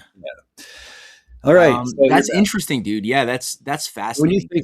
So you think about extraterrestrial land beyond the pole, the same size as the United States of America. So I'm going to now. It's true, right? Like there's so much opacity around the South Pole. And the other thing is they have the Antarctic Treaty. Ever thought of the Antarctic Treaty? Nobody goes down there and exploits the minerals. Nothing military down there. Every country in the world observes it without question. When it comes down and Switzerland, nobody invades Switzerland. Everybody goes there for Davos. Yeah. There's certain agreements that seem to have some sway, eh? Part of me is thinking like maybe there is a certain degree of truth that there is, like why did the Nazis want to go to Argentina so badly of all places? Argentina has easiest access to Antarctica. It's Yeah. just, a few miles off the coast that's the tip of South America. Now, this is a true story, by the way. This is from the Hawaiian Gazette, Friday, January 11th, 1907. There's this Buddhist temple. They found this map in this Buddhist temple, and it was brought over to Hawaii to display. And it was this world map made 10 centuries ago. So this map is supposedly made in the 900s or whatever, by a Buddhist priest or whatever. Now, there's our Earth, the azimuthal projection, or what some people call the flat Earth map. That's what actually the Earth looks like. And the North Pole is the center of the world. So a journey to the center of the world. Hey, there you go. And this is the South Pole. It's actually an ice wall. James Cook was supposed to traverse this, and that's why he went for 3 years. And when he came back, they burned all his papers after his death. His wife was threatened, and they took all her papers and burned them. Anyway, see this right here? That's like straight around South America. I guess this would be the South Pole. There's this land over here. There's this here. Which one of these is Mr. Bird referring to, you wonder? Right? Well, I would ask, I mean, first of all, how do we know that this is not just a hoax? We're talking about how the media uses hoaxery to. But it was only done once, thrown, and then when you do bring it up, and there's quite a theory of thought about that, that we actually are on a globe. It's a round, water's above, water's below, right? We're on a globe. Yeah, there's the firmament. Even what was his name? The NASA scientist who came over. I'm starting to get Wernher von Braun. Wernher von Braun on his gravestone is written, and God shows his firmament in thine works. And the firmament is like the thing you can't get through, like the barrier. And so, and in the middle of this, like a snow globe, is the plane, the flat plane. That's what we call aeroplanes. That's why when you make a map on a plane table. You don't take into account the curvature of the Earth. So they call them airplanes because they're planing through the plane sky, right? And that's why they can use autopilot, because if you turn autopilot on, you never move up or down. If you lived on a globe, eventually autopilot would take you right out into space, unless gravity is magical and you can't actually measure it. But we can, because we have a gyroscope, and the gyroscope measures directions, and there's only certain directions. There's north, south, left, right. You know what I mean? Yeah. And so the Earth may spin, we'd be in a toroidal sphere, but every night the constellations are exactly the same every night, and they're always in the same spot. If we're spinning through the Earth like this, so many millions of miles, thousands of miles an hour and stuff like this, wouldn't they be off center? Sometimes wouldn't it be chaotic, but it's not. Everything's in its order, and you could always plot yourself on the sea. The Vikings did it by the constellations. So you do have the precession of the equinox, right? Like you do have that happening. So it's not like 100% replication every night. There's a slow, subtle moving of the axis. And there's that, yeah, I know. But I mean, anyway, so on the surface, you look at it, but that does make it, because when they talk about extraterrestrials, maybe there is something, there is some land in the globe. Maybe we are on a globe, but there is land that they've got cordoned off and nobody goes there. That's what. Well, I'm more inclined to that one when Bird is talking about an area as big as the United States that nobody really gets to see. If he was talking about some land all the way around the flat Earth, that was way bigger than the United States landmass. I mean, we're talking, but what he's talking about in that footage would accommodate the description of what we currently see as far as the highly underexplored area behind the pole, the South Pole of Antarctica. That other side, we don't really get too much opportunity to. You wonder if they're holding land there, and there's no air of secrecy for sure. Like, right? We've had all the strange, the John Kerry went there, Hillary Clinton went there. Remember why would the vice presidents be going down to the South Pole, and then when they're asked about it, we were just sightseeing. Yeah, no, I agree, man. I mean, there's so many points of. And I think that's part of the thing, right? Is that the secrecy in government creates a space for the imagination to get very exuberant, whether it's on the ET front or whether it's on whatever. Like the lies surrounding the landing on the moon, there's clearly so many lies that have been just spread. So then the minds are then very, very easily induced to go into all sorts of speculations, some responsible, Oh, some less so, and I of don't know course, about. the Huh? and of course the International Space Station, the ISS, right? Everybody accepts as real and all that stuff. But how many times have been fake being on the ISS with with green screen blips? I've gone through these. If you take a deep dive onto the No, ISS, there's like case of like the woman's hair that was clearly using hairspray to try to keep it like up, and it was looking and pretty. actually show one guy, he's supposed to be like weightless going through the ISS. They have cylinders where they go room to room, and he's flying through there, and they forgot to zap out the harness that's on his back, right? Yeah, there's an immense amount of fakery going on, and So why are they faking it? And then the bubbles, remember the part bubbles? of They're it, doing part a of it almost seems spacewalk. like a bit of a sick joke, right? Like it's like they're almost being so obvious, especially in recent years, the last few And decades. how much is SpaceX really seriously when they show me those videos of the rocket coming back and landing on the stands? I only see it. Has anybody actually been there and witnessed it, taking pictures of it from the Again, ground? I Where is I this think happening?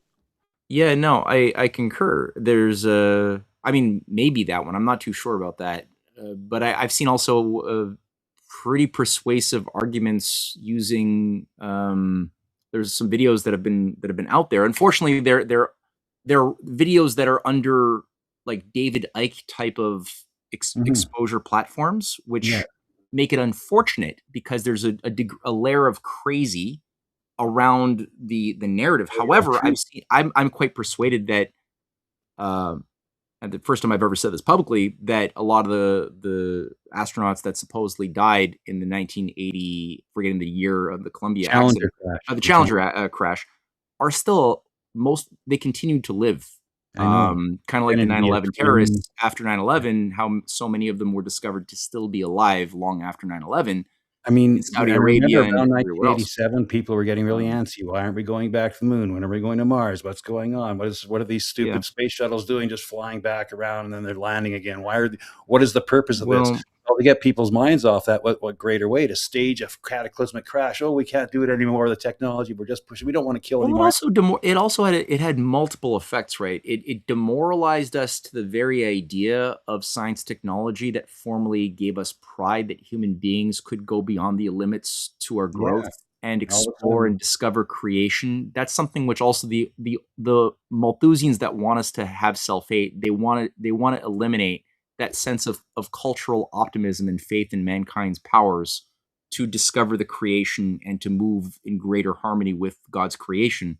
but So what if the by only showcasing these incompetences and this, but it- we become more demoralized as well, as giving it an excuse, saying, "Oh well, we what can't if go the there only anymore." way we can supposedly go to the moon is through faking it?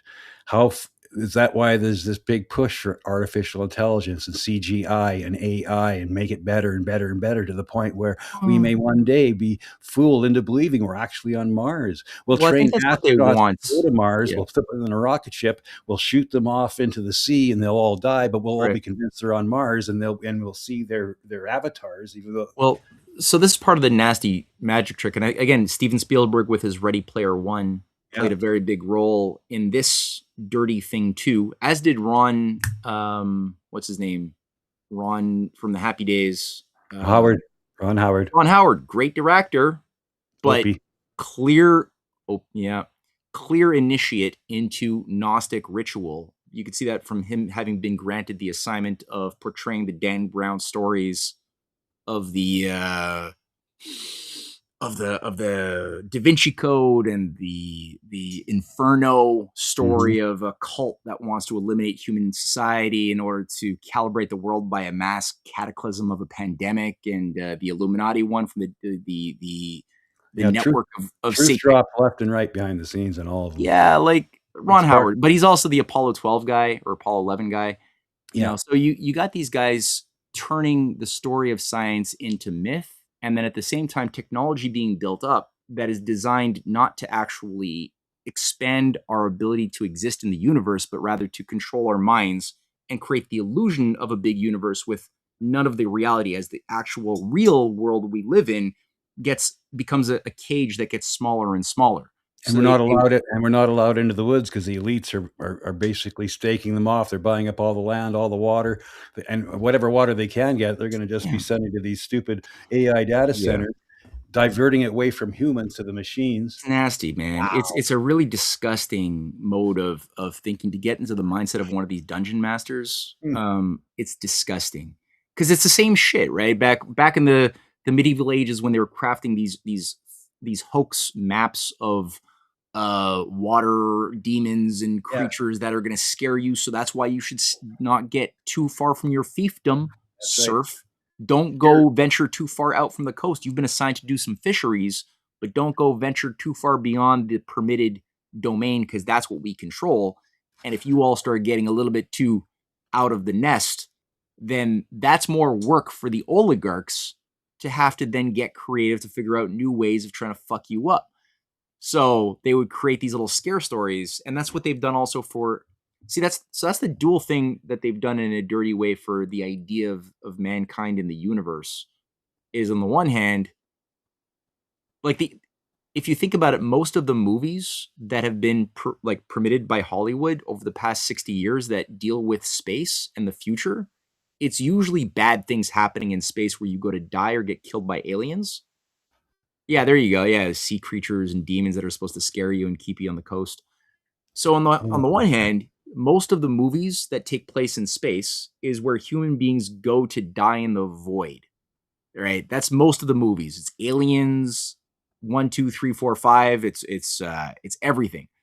The George Clooney movie too, where you're like, we're lost in space, here be dragons. Yeah. See, so they had a lot of these things for centuries. 1570, the Theatrum Orbis Terra map monsters. Many recreations of old maps include dragons or other mythical sea creatures. Some include the phrase, here be dragons, yet this phrase appeared on only one 16th century globe. There it is. Yeah. And that's what I see as the Hollywood movies of the 16th and 14th centuries. So on the one hand, they're trying to, on the one hand, keep the mind as cut off from what John F. Kennedy was trying to inspire in our idea of thinking optimistically about science, technology, the future.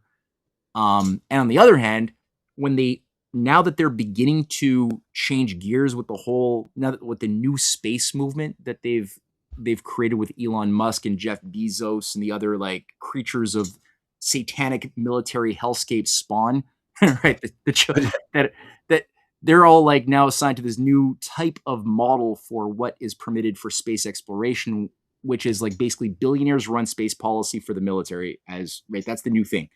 Well, that's a now good we're way allowed to have a little bit of. That's a good way to corner it off away from the public because now it's proprietary. Now we can't go look. We don't have the right as taxpayers to look at it. There's no legal supervision. There's no repercussions now of what you're doing with this stuff because it's all private, of course. So nobody's held accountable for what they're doing. The Weapons in Space Treaty no longer really applies because that's based on governments, not based on the private sector. So you got all of that going on. And then when to the degree that they want to encourage some form of optimism, because again, there is this yearning for the beyond, for the transcendental in all humans. So to capture that, they're creating this fake AI hogwash where they say, oh yeah, see, you should be proud of landing on Mars because look, clearly a fucking green screen. Maybe they could even fake Operation Bluebeam 2.0. Well, yeah. Well, then you got that's right. So you got fake an alien agenda and get people to buy it if the CGI, if the AI is good enough. Well, that's totally. Are there enough dummies out there? A lot of dummies fell for COVID. I thought that was pretty. Even now, they're already tooling it. So this is Colonel Lansdale, the guy who ran Operation Phoenix, was the guy who created in 1962 for Allen Dulles elimination through illumination, or 1960 to overthrow Castro, and that guy formulated the whole Project Bluebeam thing that Serge Monat ended up exposing based on the idea that we could take high intensity lasers and lights at night to show over the skies of Cuba to portray the image that Jesus is somehow coming, the Messiah is returning and wants everybody. Maybe we could throw some propaganda into Cuban airspace, maybe by dumping leaflets from our planes to say that Jesus wants you to overthrow Castro, to usher in and he actually, this is an official policy document that had a name to it. Right, you did. Okay. And And this guy like ends up working with Michael Aquino and these other Satanists and overseeing That the Michael Aquino connection, it just blows my mind when I show Totally, people a man. picture and I go, "Did you know that he was part of military intelligence?" Oh yeah, he ran the Temple of Satan too. By the way, huh? What? They just Yeah. can't figure it out. It blows their mind. Jack Parsons stories blows their mind. These people that are normies that have never heard about the Jack Parsons and the and that whole thing. And he faked his death, by the way. He totally faked his death. Wait, they say he blew himself up in his garage. No, he didn't blow himself up. Satanists know that when you move to that level of the OTO you have to give up your identity and fake your death to become something to go into the next phase. Everything that becomes NASA, the Jet Propulsion Laboratory, all that stuff is run by Satanists. Everything that becomes the alien agenda is a satanic. But see, that's the nasty thing, right? So at the same time as they're doing this and they're taking up, because there's a lot of good people in NASA who are good, high quality scientists, but they're being co-opted. They're battling it out and being iced out of the decision making of the big game, increasingly, especially after JFK and his brother are murdered. So, like Gary Webb, he seems to me, I've looked into Webb, and he seems to be like a real noble character who's battling these Satanists, and he's ultimately getting kind of iced out. But so what you have them doing on the one hand is they're taking over, they're creating fakery in the one hand that they're then marketing in a lame way to be like, this is why you should be proud of space exploration. But they know it's going to be debunked later. So they're setting, because it's multi-generational. That's how this magic trick works. That's the UFO thing works. That's why they were already thinking in 1947 about planting the seeds of something that will be used for the next chapter as the fringe thing incubates and becomes part of the more mainstream by the 60s and the 70s. So it's a multi-generational magic trick, so it's harder to see. Not as easy if it's happening right in front of you over 30 minutes on the stage by David Copperfield. But then by 1979, you have like Capricorn 1 being sponsored as a film that's showcasing, it's kind of like a disclosure in a movie about how the moon landing was faked, but now they're using sort of the Mars landing in a not too distant future. But it's like it's the same assholes who are doing both things, setting the groundwork to take the soft-minded sort of victims of the counterculture that went through all of the drugs and the Vietnam War stuff and all of the conditioning that the baby boomers were put through as like poor guinea pigs as a generation. They're now being set up to become the cynical me generation who don't believe in anything by virtue of these other, like the counter solution that's also set up for them at the same time. Yeah. So it's really dirty how they play this fucking game. Yeah, from about the mid 70s to the mid 80s, there's about 10 years that it's just an age of what's the word? Everything's good. Everything's just the 10 years of total disillusionment. Absolutely, that's when the cocaine thing started shooting off. Oh, I see what you're saying. Yeah. Well, yeah, because like globalization starts hurting people at that point. The effects of it, deindustrialization start really hurting families. Well, that's also the movie, right? They Live with John Carpenter, that 1989 movie. Rowdy Piper was super useful movie to get into the insight of the ritual, because that movie, John Carpenter, who is also a high-level Gnostic, his work on Halloween, his collaboration with Steven Spielberg, his work later on doing They Live, they're telling you what the game is. People should watch that whole movie, not just that one famous scene of the dude putting on the sunglasses and They Live is a must-watch, but I've never watched any of I've never watched Halloween, Nightmare on Elm Street. I refuse to watch it from an early age. I refuse to watch that stuff. I had to watch it. I watched a couple when I was young and did a sleepover with some friends, and that shit is trauma-based mind control to the max. Yeah. They want everybody to experience. I'd see 5 minutes of it and say that's the whole slasher film genre. The chainsaw horror thing. Oh yeah, all slasher films, the Freddy, all that stuff. It's all Gnostic ritual Satanists who created a fake genre too. Yeah, exactly. The heavy metal music that was also being co-developed at the same time by the same people. The gangster rap shit that was like glorifying crime and criminal degeneracy. And how about the punk rock thing? Give up, commit suicide, and be a hero. Yeah, right. Yeah, this Sex What Pistol the fuck stuff was that? No, man, there's so much artificial shit that was designed to like disrupt our natural flow state in our development as human beings. It's crazy. And yeah, like that Roddy Piper's character is just this typical archetypical dude who has gotten his ass kicked by globalization. He's like lost his job. He's like having to work under the table on construction sites and just get the world.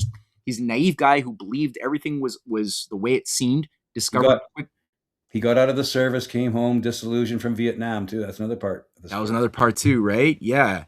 And lo and behold, he falls into like this Alex Jones evangelical sort of that's in there podcast too. movement, right? Yeah. And so he's now part of this Alex Jones paramilitary militia group that's kind of pulled him in to prepare for a civil war in America against the shape-shifting aliens. Yes, of course they which are like, and you can can only see with special glasses. Yeah, so when he starts shooting up cops and going into like banks and killing people, it's not such a bad thing because they're not actually people. They're actually, he's the hero killing the aliens. Yeah. And you're kind of like being taken empathetically with him on that journey as he goes into this underground tunnelscape that actually does exist below New York. There is like massive underground tunnels and structures where he then discovers this massive collusion between the Rockefellers and the blue blood elites and the aliens from Pleiades or Andromeda. That's it, Andromeda. To create globalization and global warming in order to heat up the world so that their lizard selves can sort of be happier on their holidays. They've recolonized the earth. And that's the kind of mindset that they want people to be in. And this goes back to like David Icke, his what is the name of his there's a theosophical Satanist who gave Maurice Doreal. Okay. Was a theosophical hermeticist who ran the Brotherhood of the White Lodge, which still exists, which really popularized the shape-shifting lizard story and fused that into the ancient alien things that are trying to heat up the world to replace human beings. And David E. Lynch wrote his the twin. Remember his Twin Peaks thing, and there's a Brotherhood of the White Lodge in there. There is, eh? Yeah. Fucking hell, yeah. And Lynch is a nasty son of a bitch too. He's a complete Gnostic. He knew stuff. Oh yeah, no, his work, especially on his experimental stuff on the rabbits. This 45-minute experimental film with the weird rabbits and death. That's like a ritual initiation film. That's not just done for pleasure. He's infusing things as far as his assignment to participate or help out this alchemical transformation of his audience base. So, yeah. And then of course we have the zombie movies. You're surviving these zombies. You're killing all these zombies, but it's okay because they're zombies, desensitizing to violence. You go overseas, kill a bunch of Arabs. Well, they're just zombies.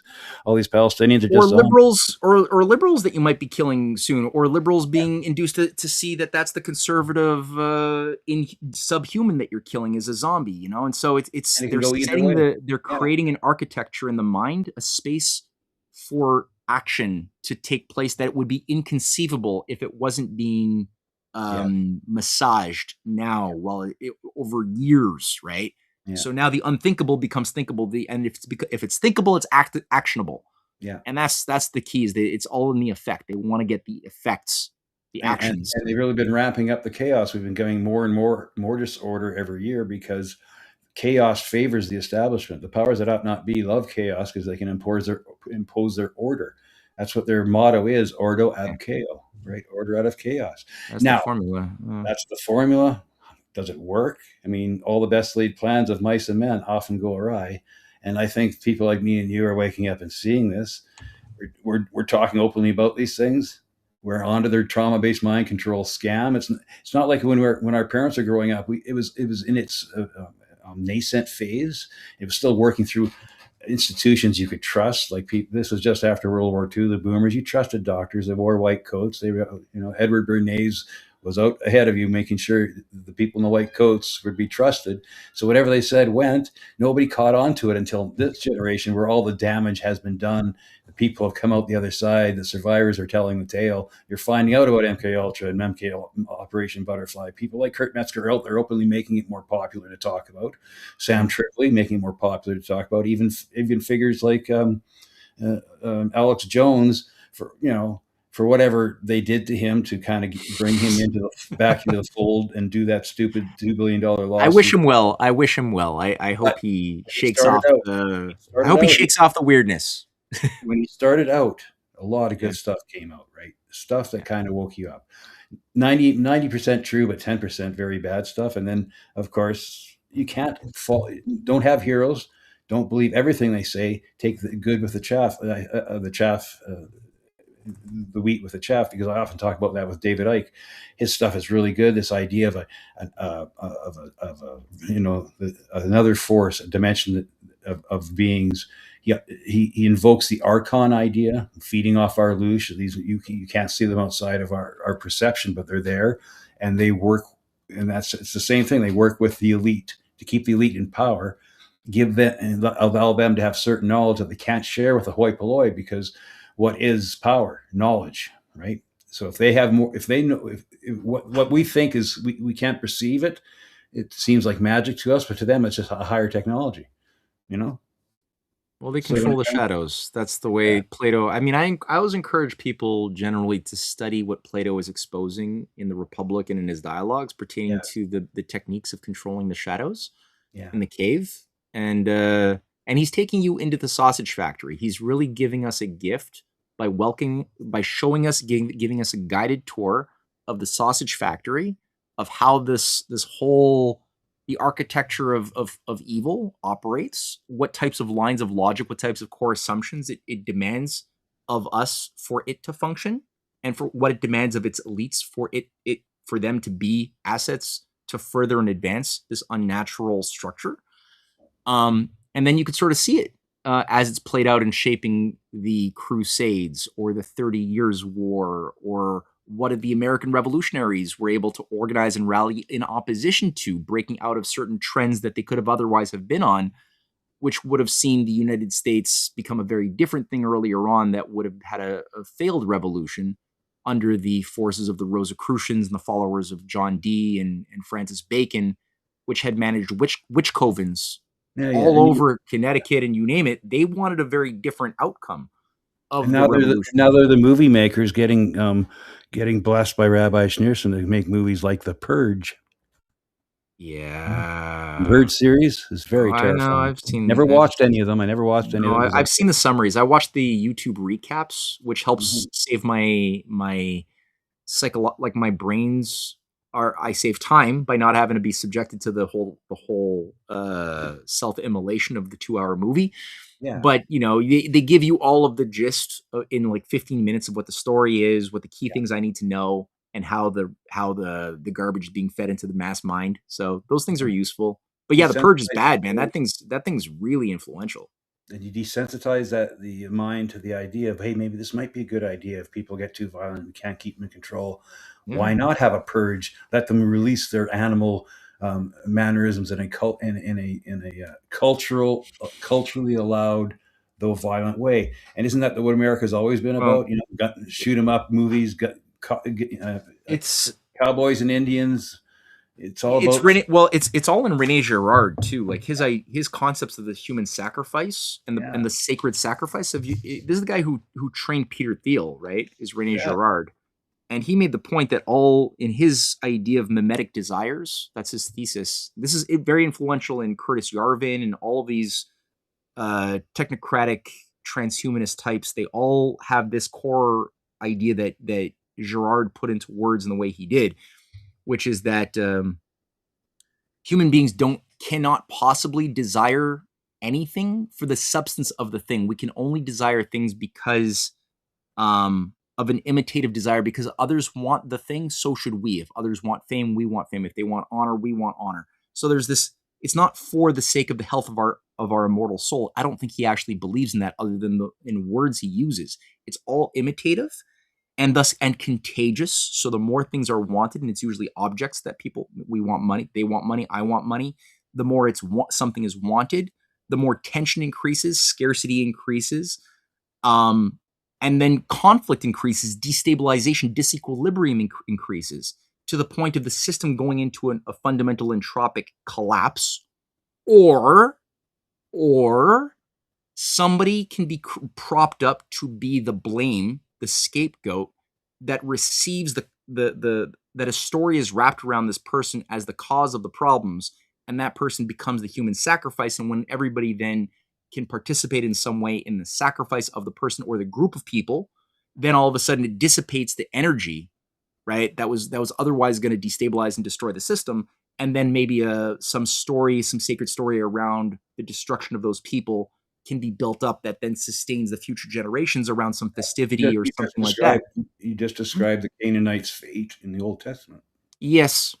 Yeah, it's the same shit. Like Gerard he has his views of the Old Testament of the killing of Abel by Cain, as essential for what made the Jewish people even civilizationally possible, or he has the view of Remus being killed by Romulus as the essential murder that made the creation of the civilizational state of Rome possible. Was it needed to happen that way, or Christ needed to be sacrificed in order for the civilizational state of Christianity to be viable? It had to have a human sacrifice in his mind.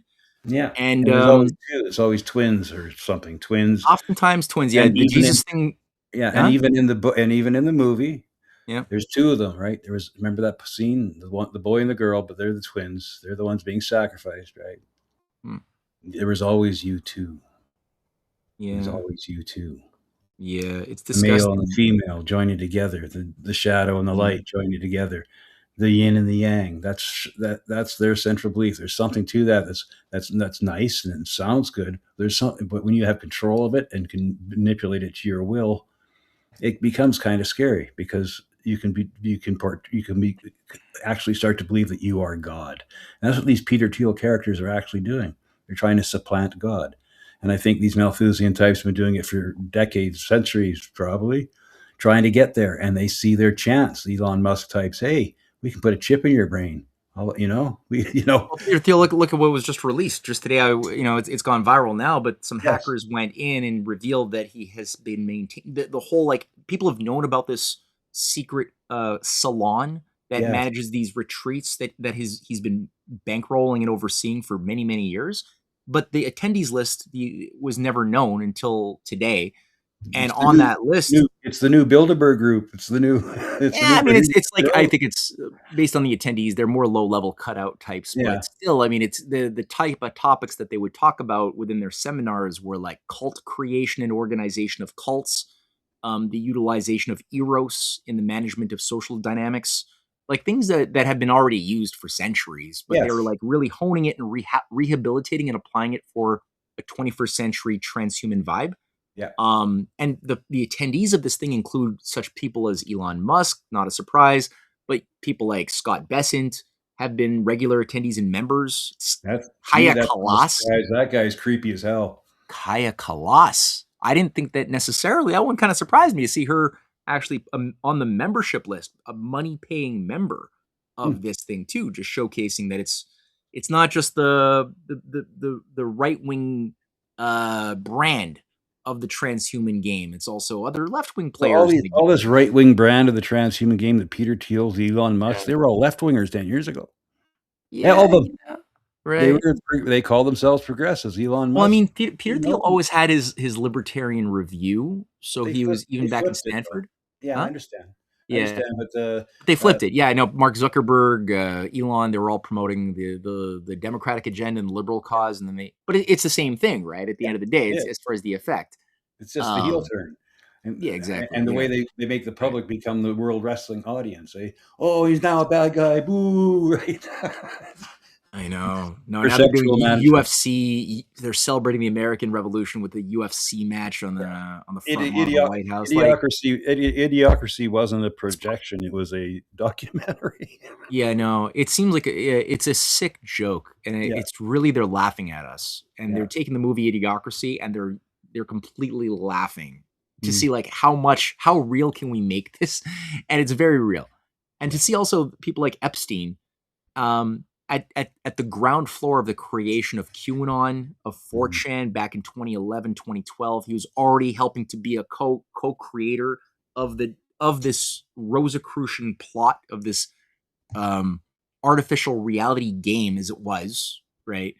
that became the platform in which the QAnon creative writing scenario was able to emerge in the way it was, with its recruitment tools as well.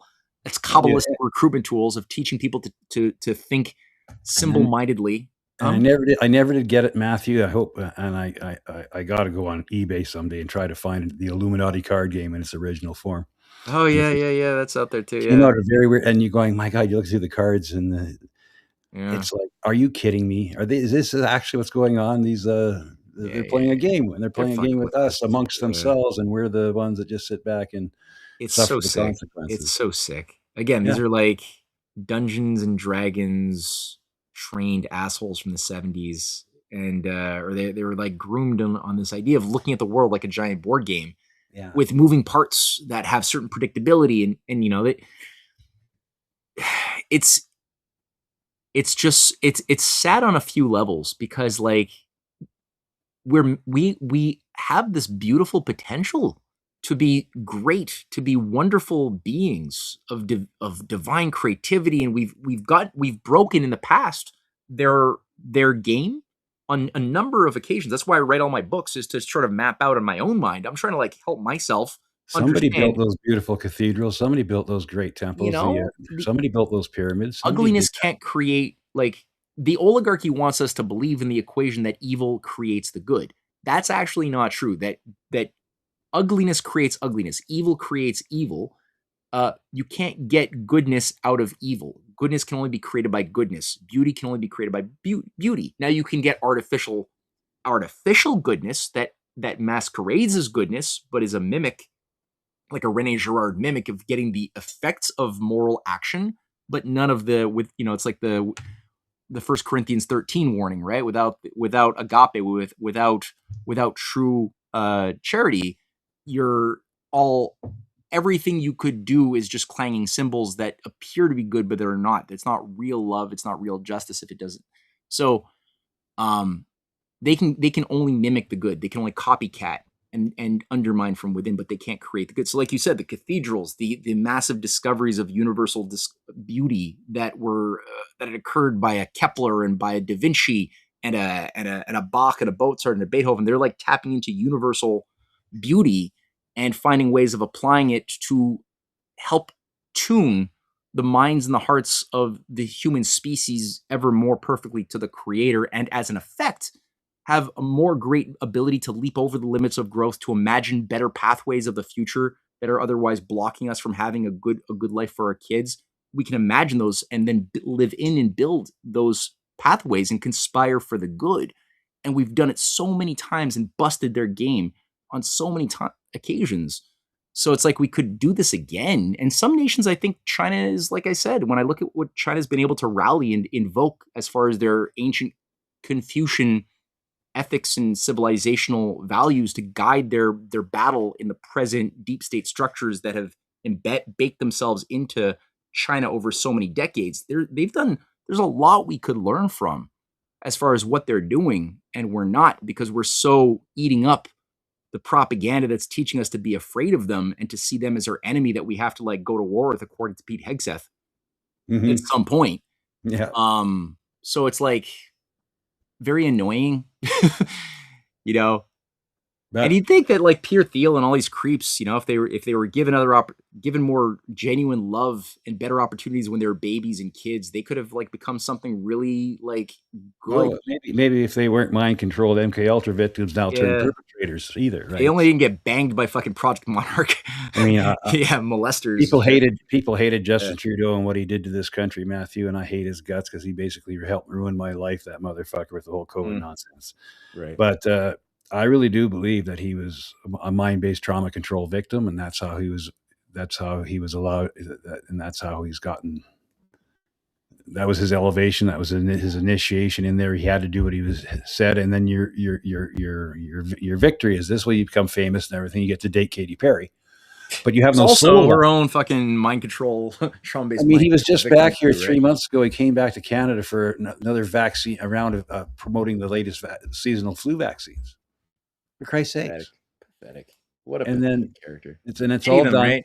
And it's all done through he has a PR team now, right? And make sure that all these things happen. He's got his own PR team around him. He's a now. Truman Show, right? That's the thing. Yeah. His life has been a Truman Show. And all of these guys, I'm sure Peter Thiel, his life has been a Truman Show. Elon Musk, his life has been a Truman Show. There's nothing there. Yeah. Except unlike Jim Carrey's character, they didn't discover that it's a Truman Show. That's so right. They actually think that they're that awesome. Yeah. It's really sad. Scary. Yeah. Well, we've been on the air for 2 hours and 19 minutes. We covered everything that I can think of when it comes to that movie Disclosure Day, and we went far afield too.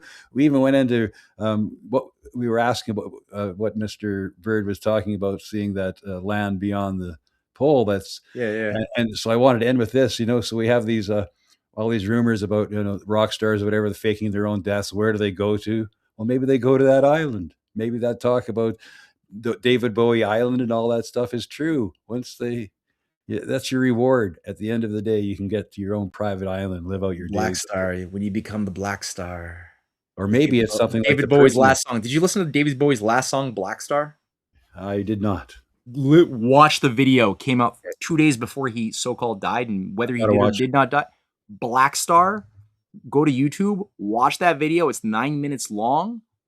It is messed up. I thought he left Satanism because he talked a little bit cogently about having walked away from the Crowleyism of the 70s and 80s. I thought so, and then I saw that video and I'm like, nope, you're still in it. You're the Black Star. Okay, sure, you're the Black Star. Maybe that island. Remember that movie, that TV series came out in the late 60s, The Prisoner? Yeah, that one said a lot. Yeah, yes. I think that may be another use for these islands. They won't let us on. So they retire their CIA guys where they retire their celebrities, and so you never know. Well, it's the Eleusinian island. The island of Eleusis. This is a thing. Actually, I got it in my book. I got a whole section on this, and I know you have to go to bed because you have to work tomorrow, I'm sure. But just to say quickly. This book I wrote called Revenge of the Mystery Cults, Volume 3, Edgar Poe's Final Mystery, has a chapter on, several chapters on the Elysian Fields, not Eleusis, the Elysian Fields. Yes. And it was outlined in ancient, in Aeneas, the Roman author who played a big role in creating sort of a new myth religion for the Roman people. When Rome became an empire, the guy was basically a Steven Spielberg-like prostitute who just stole from Homer and turned it into garbage for the Romans. He invented the story of the wooden horse. He invented the story of the so he took the real story of Troy, which is a real story, and then just added the story of the wooden horse. And a lot more. But so all that to say, there's a story that goes back a long time that the heroes, who are the greatest servants of the oligarchs, the servants of the gods, but the gods are not the good gods here, will be granted a hedonistic reward in the Elysian Fields, a part of Hades, where only the heroes are they're allowed to have orgies and eat whatever they want and give in to all of their hedonistic desires every day, all the time, as a reward for being whatever. And I think that is actually not just a story, but it is a continuous part of the organizational principle of the oligarchs. And there's probably a number of locations around the earth that are rewards for people who have been assigned to fake their deaths and given sort of a retirement. And there's an A24 movie called Under the Silver Lake, where they reveal this in a pretty interesting way. A24 movies are very useful to get into the inner. It's kind of like reading all this Brave New World. That from a truth drop from God damn it, Matt McKinley from Matt McKinley, his channel. Anyway, he did a great breakdown of that, and he said that Satan is actually one writing the lyrics for all the pop bands, right? And so well, that's true. Really so they're just showing you how the game's been working. They're just showing you everything and laughing at you. See, Plato is showing it to you and helping you become empowered to break out of the cave. They're showing it to you and laughing at it and setting it in such a way that it locks you ever more into the cave. And so Under the Silver Lake is a really useful movie to sort of see this ritual of the fakery of the death of, like, in this case, it's a I don't know, like a Silicon Valley billionaire type who's then rewarded by being given a period of hedonism in a mountain. Anyway, it's a whole story unto itself. That's my website right there. That's I have to go YouTube. listen to I have to go listen to Black Star by David Bowie. No, I can't believe I haven't done that. I might have even forgot. It's hypnotically dangerous to listen to. I've listened to it like 3 times because it's hypnotic, and I'm like, I'm shocked to discover so many things every time I listen to it. It's so out there, outrageously bad, and yet good at the same, like, well done execution. You'll see. We'll talk about it later. But that's my YouTube video, YouTube sort of channel. Canadian Patriot Press. Yeah. I really wanted to talk about H.G. Wells, but we didn't have time because he was my favorite author growing up. Basically, I read all his stuff, watched all his stuff. Yeah. I always thought that he was like ahead of his time, sort of thing. But what was actually happening was he's a part of the secret societies, was given the script beforehand, and he was allowed to show us the future. Okay, so that's where you can find Matt on Canadian Patriot Press. Yes, and you can also find him on his Substack, and I'm going to share that too. Here's his Substack. Boom. And lately he's been it's my Substack, right? That's my Substack. And he got interviewed by the Duran there. I mean, and here's Cynthia Chung, your wife, who does great work also. There's the one. Oh, that article that she just put out on the true origins of China's social credit system, part 1. It's going to be of part 4. We're going to make it a big documentary, or probably a series of videos, because she's going through Project Stargate. All of this is Project Stargate from Stanford, Yale, and the City of London. That's incredible. It's not a Chinese thing. It's not. It's not. And Mao was educated in the West, by the way, people. No, he wasn't. No, he was. Wasn't he? No. There was a Yale affiliation program inside of Peking University that he interfaced with. But the story of him being a one-dimensional, like, skull and bones asset is overly too simplistic. There's more nuance to that story too. Thank you. I need that in my life because I was getting too black pilled. And here's another one. This is Black Sunrise. That's our newest film. Yeah. I got to watch. I got to watch Black Star Rising, and I got to listen to Black Star. It's Black Sun Rising, Black Star, and it's probably both talking about. I think Dave Bowie is talking about Black Sun, which is a fascist organizing principle. It's crazy. So yeah. Here's your other website here, the Rising Tide Foundation.net. Yep. That's the other one. Yeah, that's our more cultural. If you want to get really serious about what the message is here, this is a good place to go. Take a couple hours reading through all this stuff, and guess what? You'll be a lot smarter for it. I'll tell you that right now. So thank you so much, Matt, for joining me. Great show as usual. Yeah. Thanks for taking time out to appear on my tiny little podcast. Make me seem credible in the eyes of my friends, and that's just great. Dude, RB, it's always a pleasure chatting with you, man. I love it. And I actually took a ton of notes just from shit that you dropped on me and blew my mind today. So I very much appreciate this. And for a truck driver with a grade 12 education, I know a lot of shit. I don't know what happened to me. Not bad. Yeah, well, we could shoot the shit about H.G. Wells if you want in the future, or whatever else that pops in your mind. You betcha, anytime. And thank you so much. And if you ever want me to come on your show, sometime, I'm amenable to it. I got to get back into doing the interview, sir. Like, to actually host. Yeah, I got to do that. I'd like to do a panel with some. I'd like to do a panel with some people that that are like me, former left-wing socialists, brought up in that whole euphoria and all that stuff, and what happened to us during COVID. Because I think that was a lot. It woke up a lot of people to the this left-right paradigm. I think the COVID thing that maybe a fun discussion is a fallow breaking free of left-right shackles or something. Could be a fun topic in which we could bring a little roundtable. That could be a okay. All right, let's keep that brainstorming forward. We got to get out. We got to get away from this paradigm, and how they try to put us into little identity cubicles so they can whack us with they can whack-a-mole us, right? Because we can only pop up one at a time. But if we all rise up at the same time, what you going to do? You sound like a communist. All right, that's okay. All right, dude. All right, no, I agree with you. I totally agree. We are many, they are few. That's the Shelley poem that I love. That's right. Yeah, absolutely, dude. Agreed. I mean, it's worth a shot. I'd like, you know what I'd really like in Canada? We were talking about being the 51st state. I don't want to be the 51st state. I'd like to be, I would just like us to completely change our governmental system, our government system, and become a true republic. You know, Is that too much to ask? A true republic. I mean, the United States did it. Why can't we?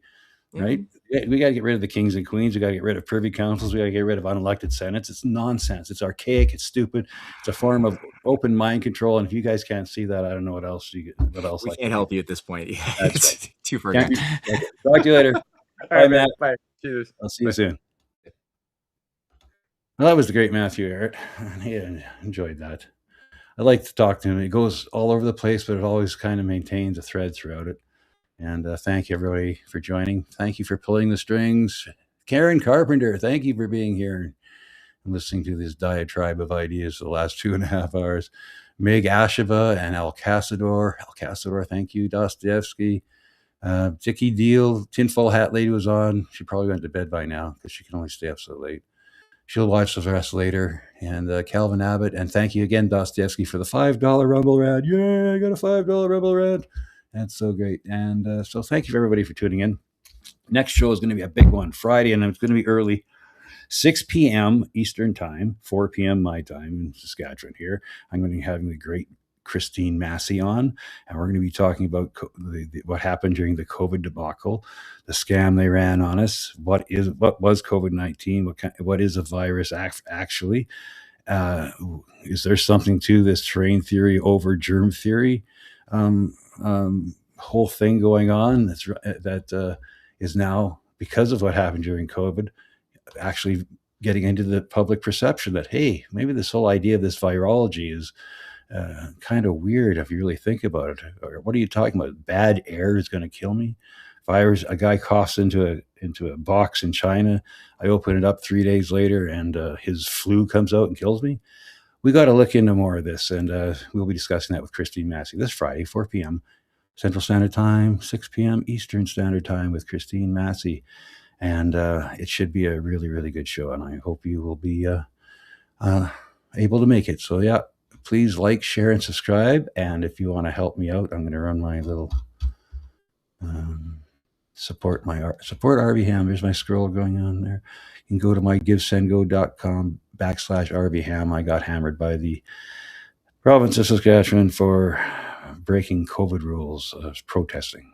I was fined for talking in public and meeting people in public. So, because it was against the law at that time to meet in a certain amount of people. So if I appeared somewhere to talk to people and there was more than 15 at one point, I would get a fine. If there was more than 12 at another point, another 20.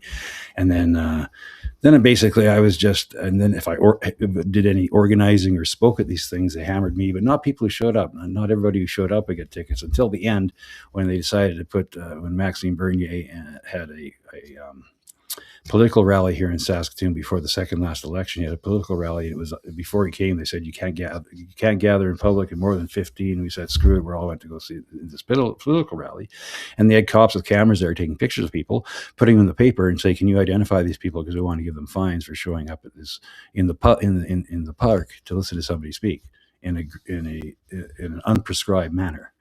So it's a horrible thing to live through. It broke up families, turned neighbors against each other. It's probably the desired effect, what they wanted, right? And of course, now we have all the vaccine injuries going on and stuff, and everything we warned about, how the lockdowns are going to be much more detrimental to everybody, especially kids, cutting off their schooling and all that stuff, completely destroying their 2 years of their lives when you're at a very formative age is very, very damaging. And we're all understanding that now. But it's going to be a great show, and we'll talk more about this then. And so you can support me there. And I'm going to say goodnight. Now, on my way out, I'll play my other theme song before I leave. As I leave is my going away song. 2.5 hours don't usually go this long, so I'm a little tired. I can tell my wife has got supper in the oven. I can smell it. So until next time, remember, oh my God, I'm going to cough.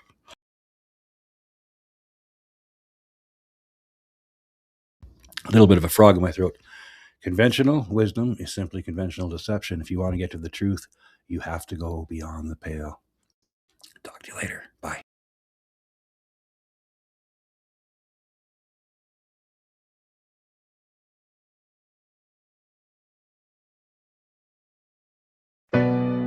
Yeah. Beyond the pale. I stand as the warnings. They sent our sons to war. Yeah. Yeah. Beyond the pale. Yeah. They sent our sons to war, a cruel charade, a racket built on blood, where fortunes are made. They lie about the reason, spin tales so tall, while heroes die for profit and empires fall. Politics, a game, a circus of clowns, puppets on strings, they parade through our towns. They distract and divide us with hate as their tool, pitting brother against brother in a world they misrule. When the powers that be warn you not to go beyond the pale, then that's a sure sign there's more to the tale. When the powers that be warn you not to go beyond the pale, yeah, then that's a sure sign there's more to the tale. The anti-human agenda, plain as the day. They view us as bugs in their cold, heartless play. Eat insects, they sneer while they feast on the land. Depopulation's their goal with the tightening hand. Civil rights torn to shreds in the name of their peace. A police state rises where freedom's all cease. Gaslight us with propaganda, their lies never end. Twisting truth in their grip till our minds start to bend. When the powers that be warn you not to go beyond the pale, then that's a sure sign there's more to the tale. When the powers that be warn you not to go beyond the pale, yeah, then that's a sure sign there's more to the tale. Order out of chaos, their sinister creed. They spark the flames, then offer what we need. Economic stagnation, they choke out our dreams, while divide and conquer rips us at the seams. They fan every fracture, they stoke every fight, left against right, till we're blind to the light. Yet beyond the pale lies the truth they conceal, a world where we're free, where our hearts can still heal. When the powers that be warn you not to go beyond the pale, then that's a sure sign there's more to the tale. When the powers that be warn you not to go beyond the pale, yeah, then that's a sure sign there's more to the tale. So step past their warnings, their fences, their lies. See the world they've been hiding with wide open eyes. Beyond the pale, where the power grows frail, we'll reclaim our future and truth will prevail. Beyond the pale.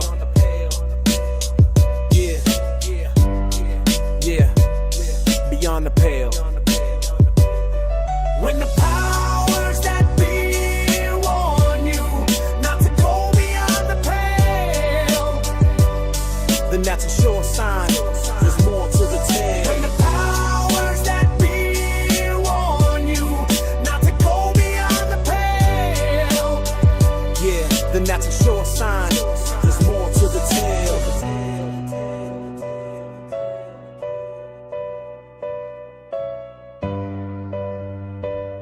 Beyond the pale, yeah.